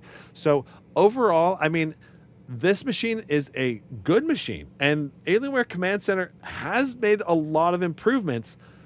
But the Achilles heel for this machine, I think, that'll turn some people off is the low display brightness at 276 nits, the lower color gamut being only 100% sRGB and 80% of the P3 color gamut.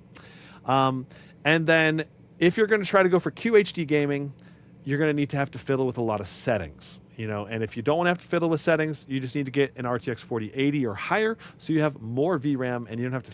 You just run everything on Ultra, and it's just going to play 99% of the time perfectly. So that's the way it is with the RTX 4080 and higher, and 4070 and lower. You just gotta be willing to fiddle with those settings to get the playable frame rates that you really want. Now, regards to whether I can recommend this laptop at the full retail price, probably not at $1899, but when this thing goes on sale and you want the premium features that this offers, it's certainly one to consider, and not a bad laptop by any means when it has a great sale. Like, I mean, I can see a lot of people picking this up and really loving this laptop and using it for a long time because the build quality seems good. The everything about the laptop is pretty solid all around, from thermals to usability to upgradability. It's mainly just the display brightness that is probably the standout sore spot. Alienware should really target 400 plus nits for future generation laptops, such as the new ones they're going to come out with in 2025. Those are my thoughts on the Alienware M16. So that's my final summary review of the Alienware M16 R2. I'll go ahead and take a look at chat and try to answer any questions, respond to anything. But thanks very much for watching, and we'll see you in the next one. Okay, so let's go ahead and take a look at chat and answer any questions before we head out. Okay, so Mohammed asks, okay, so now how do you think about it with the price of $1,600 and with the i9, not i7 CPU? So this doesn't have an i9. This has a Core Ultra 7 and a Core Ultra 9. If you go for the i9 or i7, that's probably the last year version of the Alienware M16, because those ones had the i7 and i9 options with the 13900HX, for example. And that's a lot better CPU than the one in this, but that's also a bigger chassis. Like this one is smaller because it doesn't have the giant butt on the end with the Tron light. So there's like trade-offs there. But if you got the Core Ultra 9, it's going to be a little bit faster. 1600 for the Core Ultra 9 with a 4070, especially that should also come with 32 gigs of RAM. That's certainly a lot better value than the Core Ultra 7. I don't think it's still the best value on the market, but I'd say it's good value. It's the same one as this. So you just mean Core Ultra 9 then, and it probably comes with 32 gigs of RAM, which is also be better too. And you're going to use it for 3D work. I mean, it'll be fine for 3D work, but for 3D work, I'd probably recommend getting a 4080 GPU if you can swing it, because the basically the rendering media encoders in the 4080, there's 2 of them, and in the 4070 and below, there's only 1. So a 4080 and 4090 have 2, so it can be a pretty significant boost to media type encoding when the application can take advantage of those media encoders, such as like Photoshop, Premiere, After Effects, stuff like that. It depends on the application, though, and whether they can actually utilize those. So, yeah. Johnson says, I grabbed mine at $1,350 before taxes with 32 gigs of RAM. That's a good price. That's definitely good value, because you're getting a lot of premium features with that laptop for that price. That's hard to match, you know. Like you could get like the Acer Nitro series or some other series, but the chassis quality, you know, doesn't have Windows Hello, doesn't have per key RGB lighting. You know, like there's all these little features that you're missing on those laptops, which is why they're cheaper.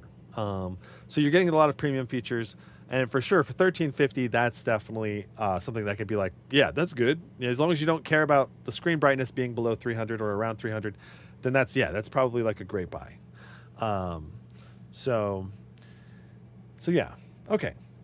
So I hope this review is helpful for everybody, and I've got more reviews coming soon. I hope the image quality and everything was good enough, and I love to hear feedback on the mic as well. Do you guys like this mic setup better than my old mic setup with the? So I used to do this guy, and I would move it around on my cup and hold it and stuff. And I think the mic quality is better now with this headset, but yeah, okay. We'll see you guys in the next one, which hopefully will be soon. Now that I have everything set up, because this new live streaming setup took a while to build. But yeah, everything was perfectly okay. Excellent. Okay, we'll see you in the next one. Brandon out. Huzzah.